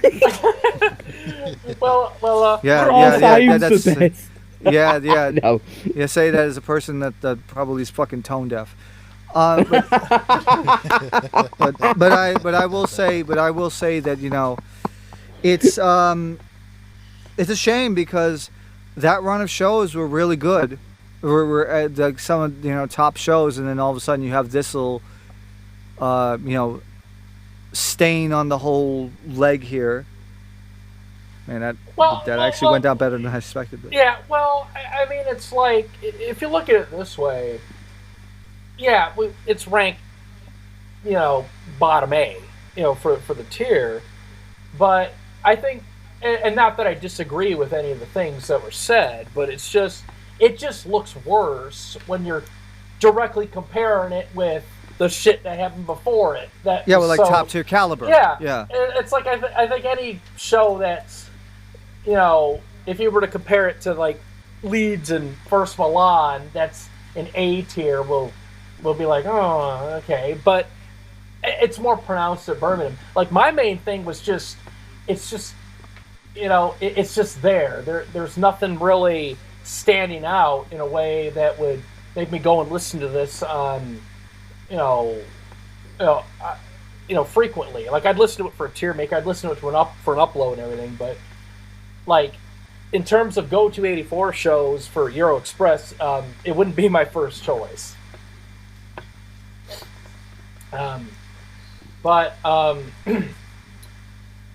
So TSS, are you ready to talk about Wembley? The all-time classic. The classic Wembley. The classic Wembley show. So currently it's at low S, the lowest S. Has it changed? No. Okay, go ahead and start. So, the fun thing about this show is, well, first of all, we've had like the complete copies from a broadcast, as well as the 2 VHS tapes that came out in '85 for this. And in terms of like the visual presentation of an Elton concert, especially during this time period, you'll be hard pressed to find anything better that has been officially released. Now, I will say that, Sydney '86 is better production wise, because you don't have like some weird production, like mid '80s style like production values, like for example during like Yellow Brick Road, where you have the pastel freeze frames and stuff, or some of the weird transitions. But in terms of like a visual experience and where Elton was pretty much at the top of his game at this point, this is the show that you should watch on video. Like, it's still, like we always said that, sometimes the like most of the time the shows that are recorded on video aren't as good as the shows that are recorded by the audience, and this is no exception. However, though, if you look at it in the complete like scope of this tour, it still is among the best. It still is. I would not like, the flub on Restless. Okay, fine. That aside, it still is very solid. Like, it still is, some of the best. It's still one of the best work and band chemistry that you will ever see. I mean, first of all, we get to see freaking Fred Mendel shredding on the guitar, which I still think is still one of the best views, especially when you're looking at like stuff like Saturday, and on freaking Hercules, Hercules as well, and Bitch is Back. Like, Bitch is Back, you really like. I still think that's like one of Fred's best solos that he ever did for that song. But I would say, like, still, even though we're not ranking it as like an all-star because it's not perfect by any means, and by the end of the tour, Elton does show a bit of rough parts, especially like during the third chorus and Benny, where he's trying to do the D5s, and One More Arrow, which is still fine, but it's not as clean as the previous couple of weeks. It still is a show that I would still recommend to anybody, because it's an all-time classic show, and some of the moments are just fantastic. Like I said, Saturday Nights is still awesome. The Benny stuff, fantastic. Hercules was an elite version, and even though it's not we don't have the full song of it on video, Tiny Dancer still is excellent too. And Rock and Roll Medley, always a classic. Kiss the Bride, jumping off of his bench and everything, and Too Low for Zero. I really couldn't ask for a better show to be recorded, especially the Wembley crowd. I mean, the air shots, the helicopter shots, and the pans and the wide audience shots is still a force to be reckoned with in terms of like video production. I love it. And yes, even though there are shows that are much better than this, it's still an all-time classic show that any Elton fan, whether casual or hardcore, should still visit from time to time, because it is that good. So it does get a lowest of S, but know that it still is a top show. Yeah, top 10 for the tour leg, so it's still awesome. But yeah, I agree with everything. It's a classic, and it's among the first things I ever watched in terms of, Elton's live shows, and, it was one of the shows that introduced me to his live stuff, because, 15 years ago or so, I remember, I was showing, videos of Sydney and Wembley to you and Me. then Elton bootlegs, and it's like, hey, look at this guy, and then Elton bootlegs is like, this madman on drugs? He's throwing a piano bench and all this stuff, and after showing this '84 stuff to you guys, and then kind of listening to some other stuff, and then accidentally discovering a few early live recordings, look what happened. Look what happened. Look what you did. Look what you did. You guys enabled me to do this. So What? So it's like yeah, it's like can't get enough of Elton, so we're just gonna continue to work with each other to find recordings and talk about him. So but actually, if we're to spin it another way, Elton, with his musicianship, his voice, the shows, the audio, the video, the suits, the boater hat, the bow tie, all that stuff. He brought us all together. So we can put this on Elton. It's his fault. So there you go. But yeah, Wembley is a classic show, and it's a safe choice to show people. As what was mentioned earlier, sometimes official releases aren't up to par with like the tour standard, or there's audience recordings that are better and everything, and that does hold true for this tour leg. But Wembley is still high level, very high level actually, and it's an easy choice to show people, hey, good quality sound. It's got a video to it, and performances are generally very high quality. So it's a safe choice, and I never get tired of Wembley. Even how you run into bands and artists that there's all that official stuff, and it's like, man, I wish there was more, or man, is there other stuff besides this? And sometimes you can get burnt out of like an official release or not care for it, but I really don't have that same attitude towards Wembley Stadium, because I've never felt burnt out on it. Regardless of, even if I don't rank it as high as some of the other shows, it's still a great show, and I've never felt fatigued from it, and I think it gets the right amount of like praise. Like, I don't see it get overrated to the point where nothing else matters. I think it's in that sweet spot. So I've always enjoyed Wembley, so I'll keep it on the lower end of S. No issues. Ethan. Yeah, this is a classic show. Again, it's very rare that you get someone at the peak of their powers that's officially filmed. And one thing that I like is that Elton, for the most part, for his official releases, keeps things unedited. Like, no, there's barely any overdubs on things. Like, even on this show, there's barely any. I mean, Too Low for Zero's drum machine goes off in Rocket Man, but I believe that was one of the things that was fixed. I believe, right? Yeah, on the VHS release, yes. Yes, yeah.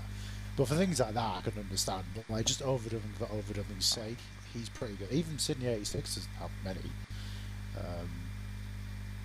But yeah, classic show. Love it. Again, not the best show of the tour, but certainly not the worst. I love this show. Like Greg said, I don't get fatigued on it, so that's nice. So it's in S. Elton bootlegs. How about you? I can't disagree with what's been said. This is a classic concert from Elton's career, and you would show this to anybody. The recording's terrific, especially now. But in recent years, we now have got it in FLAC as well, because remember when it used to be MP3. But the whole gig is just legendary. It's a shame that the whole gig wasn't... Well, the majority of the gig's filmed. Obviously, we haven't got Tiny Dancer, we haven't got Philadelphia Freedom, and One More Arrow. But apart from that, it's I wish we had the whole thing, because you could then just put it all together and say, just watch this. This is 2 hours of Elton at his best. Imagine if they'd have filmed other gigs on this tour. We would have been very lucky. But the one thing I will say about this gig in particular, I think the encores especially stand out. Your song is brilliant. Elton hits the C5. Saturday Night's Right for Fighting is very unusual because he doesn't hit the first C5 in the first chorus, but he hit the rest of them. And I love the fact he's running around the stage, having the time of his life, jumping off the piano. I'm surprised he didn't have any accidents doing that. I'm sure they probably did one night that we haven't got recorded. Yellow Brick Road is an elite version as well. Crocodile Rock's brilliant. The Rock and Roll Medley is just a great way to end the tour. I'm happy where we put this at the lowest of S's. And yeah, what a way to end the tour as well. I think though that Elton probably in his vault probably does have the whole show. Maybe with some convincing, maybe we could have it released. Maybe. Because like I said, we had file footage that showed the Tiny Dancer exists, like a minute and a half sunglasses. of it. Yeah. Yes. So there's no doubt in my mind that probably the rest of the show exists too, because remember the on the 60th birthday one we have alternate an alternate version of like I'm Still Standing. Yes. Without the because on the official VHS release, they interspersed the music video in there, and also they put like a 16:9 crop on it, like a widescreen crop on it, like a pillar, like a letterbox, which wasn't on the 60th, which wasn't on the MSG the 60th birthday DVD. So they do have the raw footage, but the question is, are they going to be able to release the whole thing? And I'm hoping it will. I don't know why they didn't release the whole thing. I don't know either, but I think maybe they just need convincing. And now, I mean, wouldn't that be great? Yeah, fucking release the concert and then just then donate the thing to the AIDS Foundation. Yeah, because because the songs that were omitted were very good versions of the song in general. So it's not like they were terrible. And also, I don't think there will be any copyright issues because he owns his library now. Yeah. So. Plus, having two of his most popular songs cut seems to seem a bit odd. Yeah. Yeah, it's hopefully we get an actual official release with everything on it, because that would be great. I'd go out and buy that. You know. Oh, I would buy it today. Like if he dropped like a standard def Blu-ray on it. Yeah, and then put and then put in like the extras. You can put, masters and upgrades to interviews from '84, the Breaking Hearts documentary. Maybe put Berlin's footage in there. Just there's so much you can do for a release like that. I mean, I know Elton doesn't like to look backwards as much, but I mean, with the recent thing of Rainbow 77, he's proven that he's willing to. Yeah. I know it's for Record Store Day, but I mean, still, he's at least willing to look back on stuff. Yeah, and now that he's not really touring anymore, it's like, well, give it an opportunity, donate the proceeds to the Elton John AIDS Foundation. It's like that would be a perfect thing. Like anybody in this call right now, if Elton were to drop the Blu-ray or the DVD of the complete Wembley, we would be buying it right now. We would be getting the cards out, and we're going to be fucking buying that because that's what we did. And even back in the Peaks days, where they had all the Peaks stuff, we actually went and bought that shit too. There you go. So we're willing to buy things. Just release the damn video, and then we will 100% buy it. Yeah, and it's like, the best thing is what I want Elton to do is pull a Springsteen and start uploading, raw audio from tours onto a website, and then you can, purchase the FLACs for a fee or whatever, unedited raw soundboards or whatever. And I'll tell you, if he ever did I'm pretty sure, because I think we've known this, that he has like audio recordings of his gigs going back to like 1972. Release that shit, people will buy it. Yeah.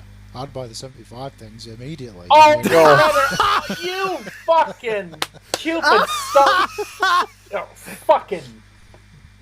It's like, man, you know what? I hope you buy the 75 stuff, and you get a corrupt file so I can just laugh at you. So, how dare you say that year in this call? I feel like throwing up, all over you and all over the... Never mind. I'm sorry. Don't throw up all over me, you dirty. No, I'm not throwing up on you.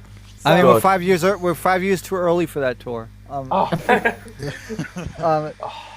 But yeah, but I will. But yeah. So to put a bow on this leg here for Wembley.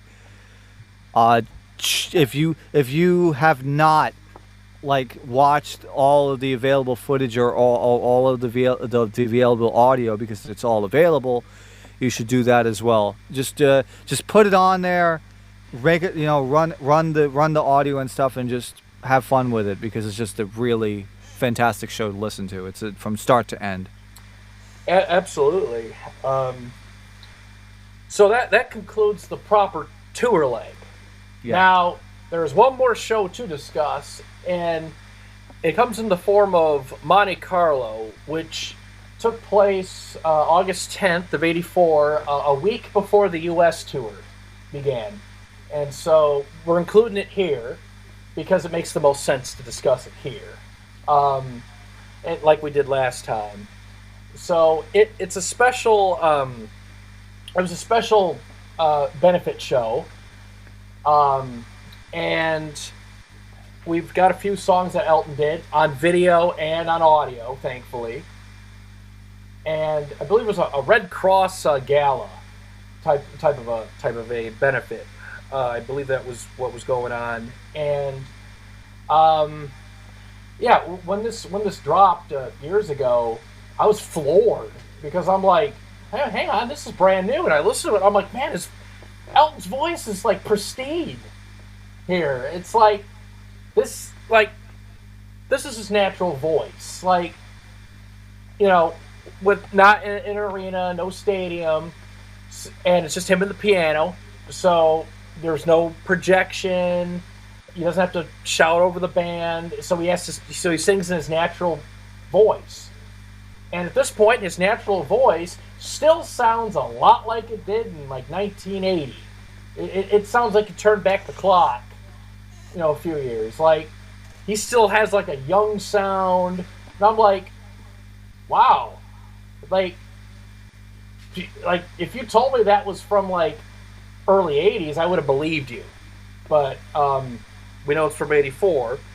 But yeah, his vocal is spot on through the whole song you shown. Well, yeah. I mean, obviously people can make up their mind there, but the voice is pristine, and it's one of his best vocal gigs from start to finish. And even though it's not very long, it's still worth talking about, because it's just the vocals are so good. And last time we talked about everything on the show, we had it in All-Star, and I agree, keep it in All-Star. I separate it from the tour leg proper and give it its own category, but it's still an All-Star, among his best vocals in his live career. And Candle is amazing. It's pristine tone. Your song's amazing. Sorry Seems, lovely falsetto. And Blue Eyes is, just, it's so clean and pristine. Dedicates it to Frank Sinatra.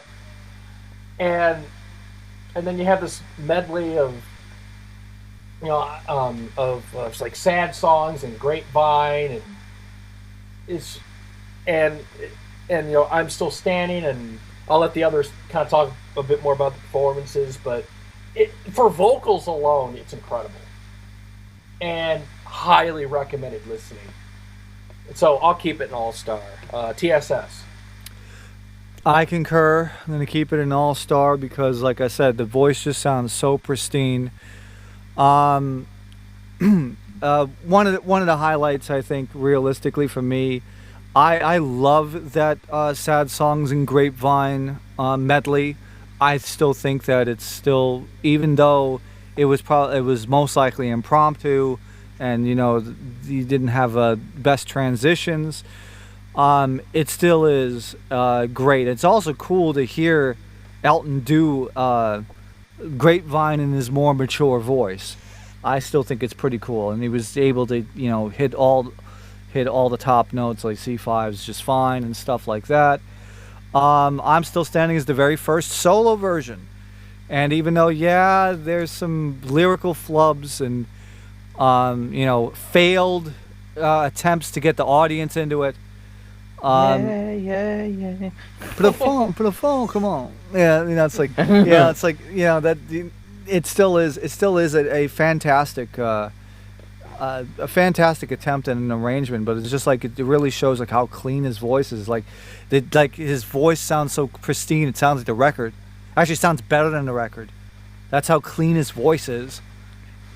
I really don't have anything else to say. Like, Sorry seems like one of the best versions of the song. Candle, same thing.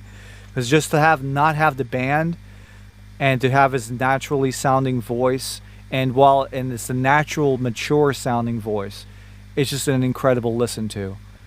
And your song as well, where it's like, beginning sounds like 79, and then later on he just does some of the embellishments. And that's just crazy. It's just overall from front to back, it's just a fantastic performance. And even though it's mono sound, the video, the audio from the video is good enough to capture all the nuances. So definitely all-star for me. Yeah. Ethan. Yeah, all-star for me. I mean, it wouldn't really be fair putting it with the tour, because I think if you put it with the tour, it would be the best show, like no questions asked. So it's kind of a best thing I'll put it with tour. Imagine if the whole American tour sounded like this. No doubt. Yeah. Oh wow. But sadly, I mean, all-star for me, no questions asked. Elton Bootlegs. I concur with everything that's been said about this. It's half an hour of pure heaven. It's terrific. The older songs sound amazing. The newer songs being done solo for the first time sound really fresh. Sorry Seems is an outstanding performance, one of the best you'll hear from the whole year. And I also enjoy Frank has got blue eyes, and he's alone again. And then he comes out and does his bit. But no, it's a really, really great thing to get. And I remember when we first got this as well, and I was like, wait, what the hell's this? But here's Elton solo in '84. Yeah. It makes you yearn to hear more solo stuff from him from around this time period. Imagine him solo in '82, imagine him solo in 80, 85, maybe not 86, 85. 88 solo would have been interesting. But all-star for me. Yeah, so it's like nothing's really changed at all, and we're just basically cementing what we said last time. Yeah. So Yes. yeah, so we're gonna go through the tier maker right now and look at the rankings now, just to see, and if there's anything you want to fine tune or something. But so we'll do from low to high, beginning with B, highest B to lowest B. Sydney, Milan second, and Copenhagen. Yeah, that's Yeah. A tier. Second. A tier would strongest A to weakest A. Stuttgart, Munich, Stockholm, Ludwigshafen, and Birmingham. I tried. Yeah. S tier. Birmingham. S tier strongest to to, well, quote weakest, but I should say left or right. Belfast, Barcelona, and then Wembley. Yep. Mm-hmm. And then All-Star, Leeds, like that's going to change.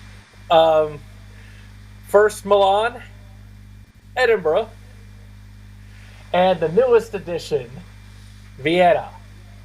Yay! And then Monte Carlo's right there too as a side All-Star. So Yes. we have 5 All-Stars, 3 S's, 5 A's, and 3 B's. Yay! 0 C's, 0 D's, 0 E's, 0 F's. So Look at us proportioning the shows perfectly. There we go. yeah, 5 3 5 3. Yeah, there we go. Yeah. Even distribution. Yes. Yeah. So, yeah. And very interesting because I look at the old tier maker and I'm like, yeah, this looks a little different in spots, but I'm glad we redid it. Yeah, So, I did too. All right. So yeah, I'm happy with these rankings, and I think we fleshed them out. Yep. Yeah. And so that will conclude the main section. And then the final section here, and this will be on every tier maker going forward, including the 2.0 versions and the new ones. So everything. I discussed this with Elton Bootlegs on Discord and Snapchat, and I figured we talk so much about Elton. You know, we talk about the shows, we promote the performances, we upload them. Yeah. But one thing we don't do too often, which I think we should do, is talk about recommended performances and like performances that you absolutely would show to people on a tour leg, like a top 5, like a top 5 best and top 5 stay away from sort of a deal, like kind of like a highlight sort of a thing. So, and it's one of those things where we each can talk about it, and I'm thinking, well, and there's only 2 rules for each person. One, keep it to a single date, like per one. So, as much as I love Leeds, I wouldn't fill it with 4 Leeds performances or anything. and each will have a different song. So different song, different city, each in the top 5. Now this top 5 can be anything. It could be, you can do it in chronological order. You can rank it like, I rank it this because the vocals or the music. So it's not a strict filter. It'd just be 5 recommended performances that you would show people, and we'll each go around. And just to make it easier for me, and yes, you can repeat others for that others have said, in the sense of like if I say Leeds Too Low for Zero, Elton Bootlegs can say the same thing on the list too. Or I'm so yeah. I'm still standing. Still standing. Yeah. So whatever. I'm still standing. I ranked that one. So I'll begin. I'm going to do my list chronologically, just to make it easier. But my first recommendation will go from. It'll come from Stockholm, '84, and I want to say Island Girl, because just so much energy, amazing vocals, a lot of power, and it absolutely decimates the versions from the previous decade. That's not difficult. And then we'll what about the 89 ones? Oh, there's some good ones in there. So would you rather I just name my 5 now, or do you want to go around? It's your call, guys' call. You name yours first, Okay. Greg. So my first one is Stockholm '84's Island Girl. The second one, I would say Stuttgart. Don't Let the Sun. Just Elton's just amazing. Love the embellishments, powerful vocals, and it's very smooth. Number 3, uh, I would say uh, from this is a difficult one. Vienna. I would probably because there's a number of performances there, but I'm gonna say One More Arrow from Vienna because it's so smooth and it's one of the best versions. Highly recommend listening. Number 4, I would. This may surprise some people, but I'm gonna go for Milan. First Milan, Too Low for Zero. I don't think it's the absolute best version of the song, but holy shit, the harmonies are so awesome, and the crowd is into it, and amazing atmosphere. And the vocals are powerful. And then number 5, I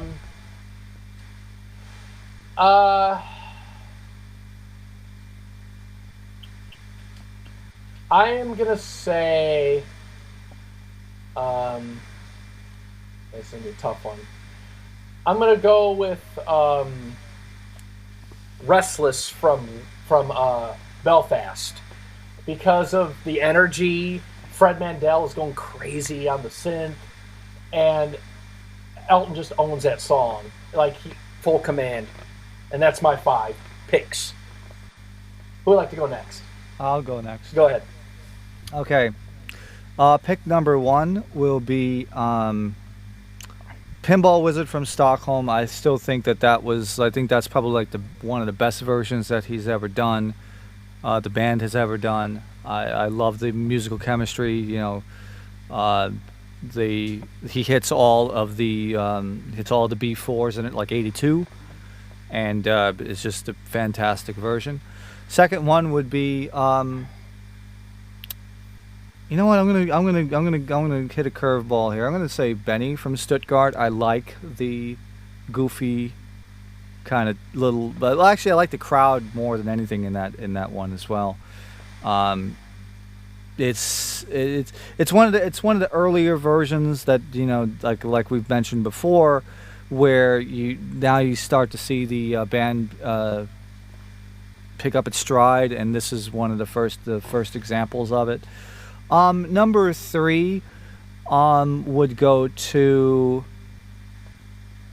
I want to put, let's do I'm Still Standing from Vienna. I do like the fact that it was like the clean vocals, as well as, like I said, the band is really starting to get on fire there. And that was number 3. Number 4 is going to be One More Arrow from Leeds, because why the fuck not? It is the best version of the song. You should listen to it, folks. And number 5, and you will be amazed and gobsmacked about this, but your song from Copenhagen. I know that we have said that the gig is goofy, but the phrasing there is some of the most unique from this time frame, that it doesn't sound like any of the other versions, and it does have its merits, because he hits this is the fucking thing, is that he hits the C5 in it. Yes, and he does. And like I said, he does like the kind of, like I mentioned in the main one, where it's like he does the embellishment in the last chorus smooth, where it's a completely different take on the vocal phrasing and the vocal delivery, where it actually is good. It actually has its merits. So those are my 5. Don't disagree. That your song is unique, and it is good. If you want something different and out of box for a gig, that's a good performance, and it's good. Ethan. Crystal from Sydney '84, Mm-hmm. because only live version, it slays the record. Mm-hmm. Number 2 would be Kiss the Bride from Stuttgart. Love that song from that show. Music version. Number 3 would be One More Arrow from Vienna, for the same reasons that Greg pretty much mentioned. Number 4 would be Hercules from First Milan. I saved that because I one think for it's- you. Yeah, because I think it's the best version. Everything just clicks and the quality. Number 5. Too Low for Zero from Leeds, because that vocal is just insane. Mm. Well, there you go. Elton Bootlegs, your top 5 Okay. picks. Wow. Well, I'm actually going to agree with Greg for my first pick. I'm going to go to Stockholm, and I'm going to have Island Girl as well, because it is just sensational. Slays pretty much every version from the previous decade. Beats Copenhagen. Copenhagen's version is very good, but this version just has that edge above it. Number 2 on my list, we're gonna go to Vienna, and I'm gonna pick out of all the songs. I'm gonna have Saturday Night's Right for Fighting, because I've really wanted to get that song in, because this Tur and this song are just, it's like putting a glove on, hand going into a glove. It's perfect. And that version especially is just a juggernaut of a version. The vocals are on point, and it's exceptional. Number three, we are going to go to First Milan, and I'm going to agree with Ethan, and Hercules, because that version is just stunning. There's no negatives about it. There's so many versions of Hercules you could pick, but that one just has this raw edge to it, especially with guitars, and it sounds fantastic. Number 4, we go to Leeds. Lovely, lovely Leeds. Right, what song do we want? I am going to pick... I'm going to go with Philadelphia Freedom from Leeds. It's just exceptional version. I'd say it's the best of the year. And probably and it's a candidate for being the best version, I would say. And the last, but by no means least, I'm going to go to Wembley, and I have to pick the first song that I was introduced to from that gig. Thanks, Greg. Benny and the Jets. Yes, there are better versions on this leg, and in general, but the visuals are on point. Elton's having a great time, and I'd go as far as saying it's probably got the best solo of the year. There's a bit extra panache to it, and also the lady taking her top off. That can be a few bonus points thrown in as well for it to be mentioned. But yeah, it's just a special version of Benny, so that's the reason it goes in. Not well. To be fair, the audio's still great anyway. You can. All right, so nice variety there. Maybe Leeds and First Milan and Vienna and Belfast. Like a number of shows got mentioned, which I think is a very good thing. Now, the very last thing we'll do is most of this tour is amazing, right? But occasionally you'll run into boo-boos and speed bumps and stuff that doesn't sound too hot. So we'll do the 5 5 picks to stay away from, or listen at your own risk, or use caution. And I'll do the same rules. So I'll do chronologically just to keep myself organized, and one song, one city. So for the 5, use caution. We'll go to Sydney for this one. Sorry, but I'm gonna have to go Goodbye Yellow Brick Road, because vocals are fatigued, tired, and not the prettiest. Number 2. Let's see. 2 from I'm gonna go to Copenhagen for this one. There's a few different versions of songs for that show I can throw in here. I have a feeling it may get mentioned once again or twice, so I'm not going to actually mention it in my list, but I'll let someone else talk. But I'm gonna mention the opener, Tiny Dancer, because of the rough vocals and not knowing the words, and it sets the stage for a circus. You don't know what you're getting yourself into. Proceed with caution. 3.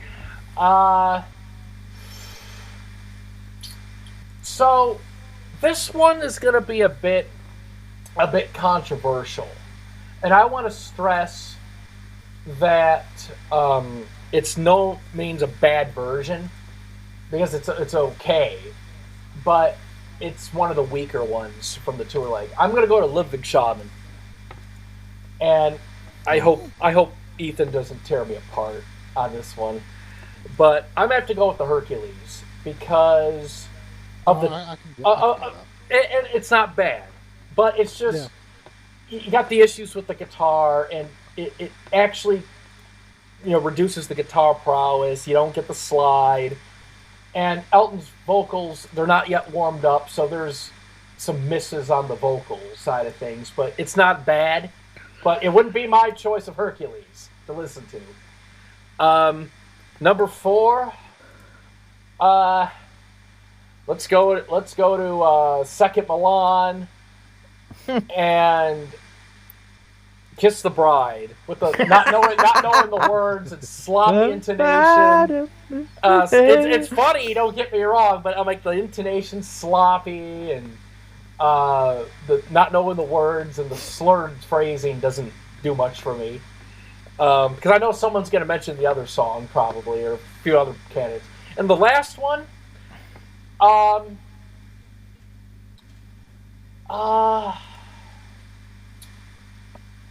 it's going to come from a show that got a huge buff of respect, but I will still mention it. I'm going to have to go with the Philadelphia Freedom from Belfast, just because of the constant problems with the intonation and the amazing "Yes I Do" that starts the intro. The outro, whatever. So The intro. Yeah. The intro. 1, and the outro. 2, yes I do. So I'll go with Philadelphia Freedom from Belfast there. So that's my 5 used with caution performances. TSS. All right, so with caution. So number 1, I'm going to agree with Greg here. Goodbye Yellow Brick Road from Sydney, avoid at all costs. That's Man, that's you're more not harsh than me. that's not it's not good. I'm sorry. We have like freaking, let's see. We have like what? Let's see. We got 4, 7, 12. We have freaking 15 versions of Goodbye Yellow Brick Road. All of them are better than Sydney. Avoid it. Number 2. Number 2. Blue Eyes from Copenhagen. That fucking thing where he's just like freaking like belting out the last pre-chorus is no good. I'm sorry, it sounds like shit. Number 3. Okay, number 3. Since they can't choose a gig, avoid. All right, we're gonna go to Second Milan, and we're gonna go to. Ooh. They're tough choices. Yeah, it is tough. Yeah, it is a tough choice. I'll throw in from that gig. I mean, the whole back half is just bad. But let's go. But let's go. Sorry seems. No, like the roughness doesn't help. It's in the state of mind doesn't help. The state of mind doesn't help. So that was number 3. Number 4, I'm Still Standing for Munich because of the clunkers. And number 5, Philadelphia Freedom from Birmingham, because there's actually even worse stuff on there than on fucking Belfast. Okay. Bloody Birmingham. So here we go. I gotta hear this. Go ahead. So here we go. Elton misses the first 2 Philadelphia Freedom B flats in the chorus, in the pre-choruses. Okay, that's number 1. 2, Dee's voice gives out on Good Old Family Home in the second verse. And 3, the Yes I Do is almost as bad. The I is almost not hit on top, just like on Belfast. It's almost as bad. I really don't like it. And also, the pre-chorus is he's birding the fucking notes like he would in '86. Oh, preparing.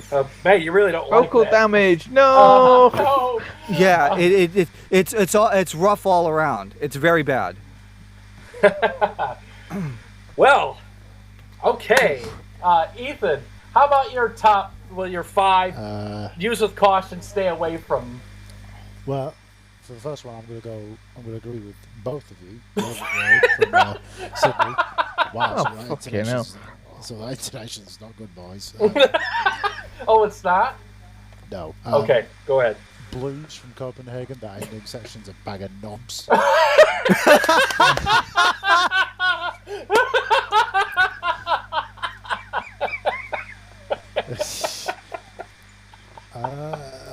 dear. Oh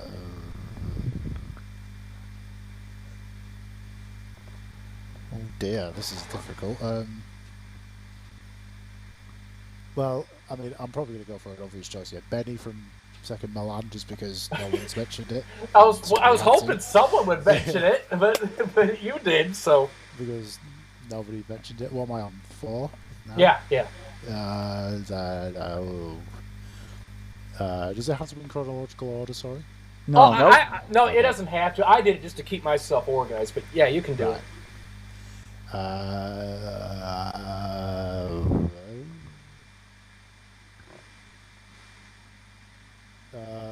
Philadelphia Freedom from Belfast, and Tiny Dancer from Birmingham, because I don't like the rough voice. Okay. The rougher voice, because it's rougher than normal. All right, Elton Bootlegs, your 5 outhouse performances. Go ahead. Number 1. Let's make it 4 out of 4. Goodbye, Yellow Brick Road from Sydney. I will admit, the piano intro sounds lovely, but yeah, when you get to the choruses, whoops. Number 2, left field one. I'm going to go to Copenhagen, but I'm going to go with Daniel because that vocal delivery is just obnoxious. Oh my god! Right. Oh my god!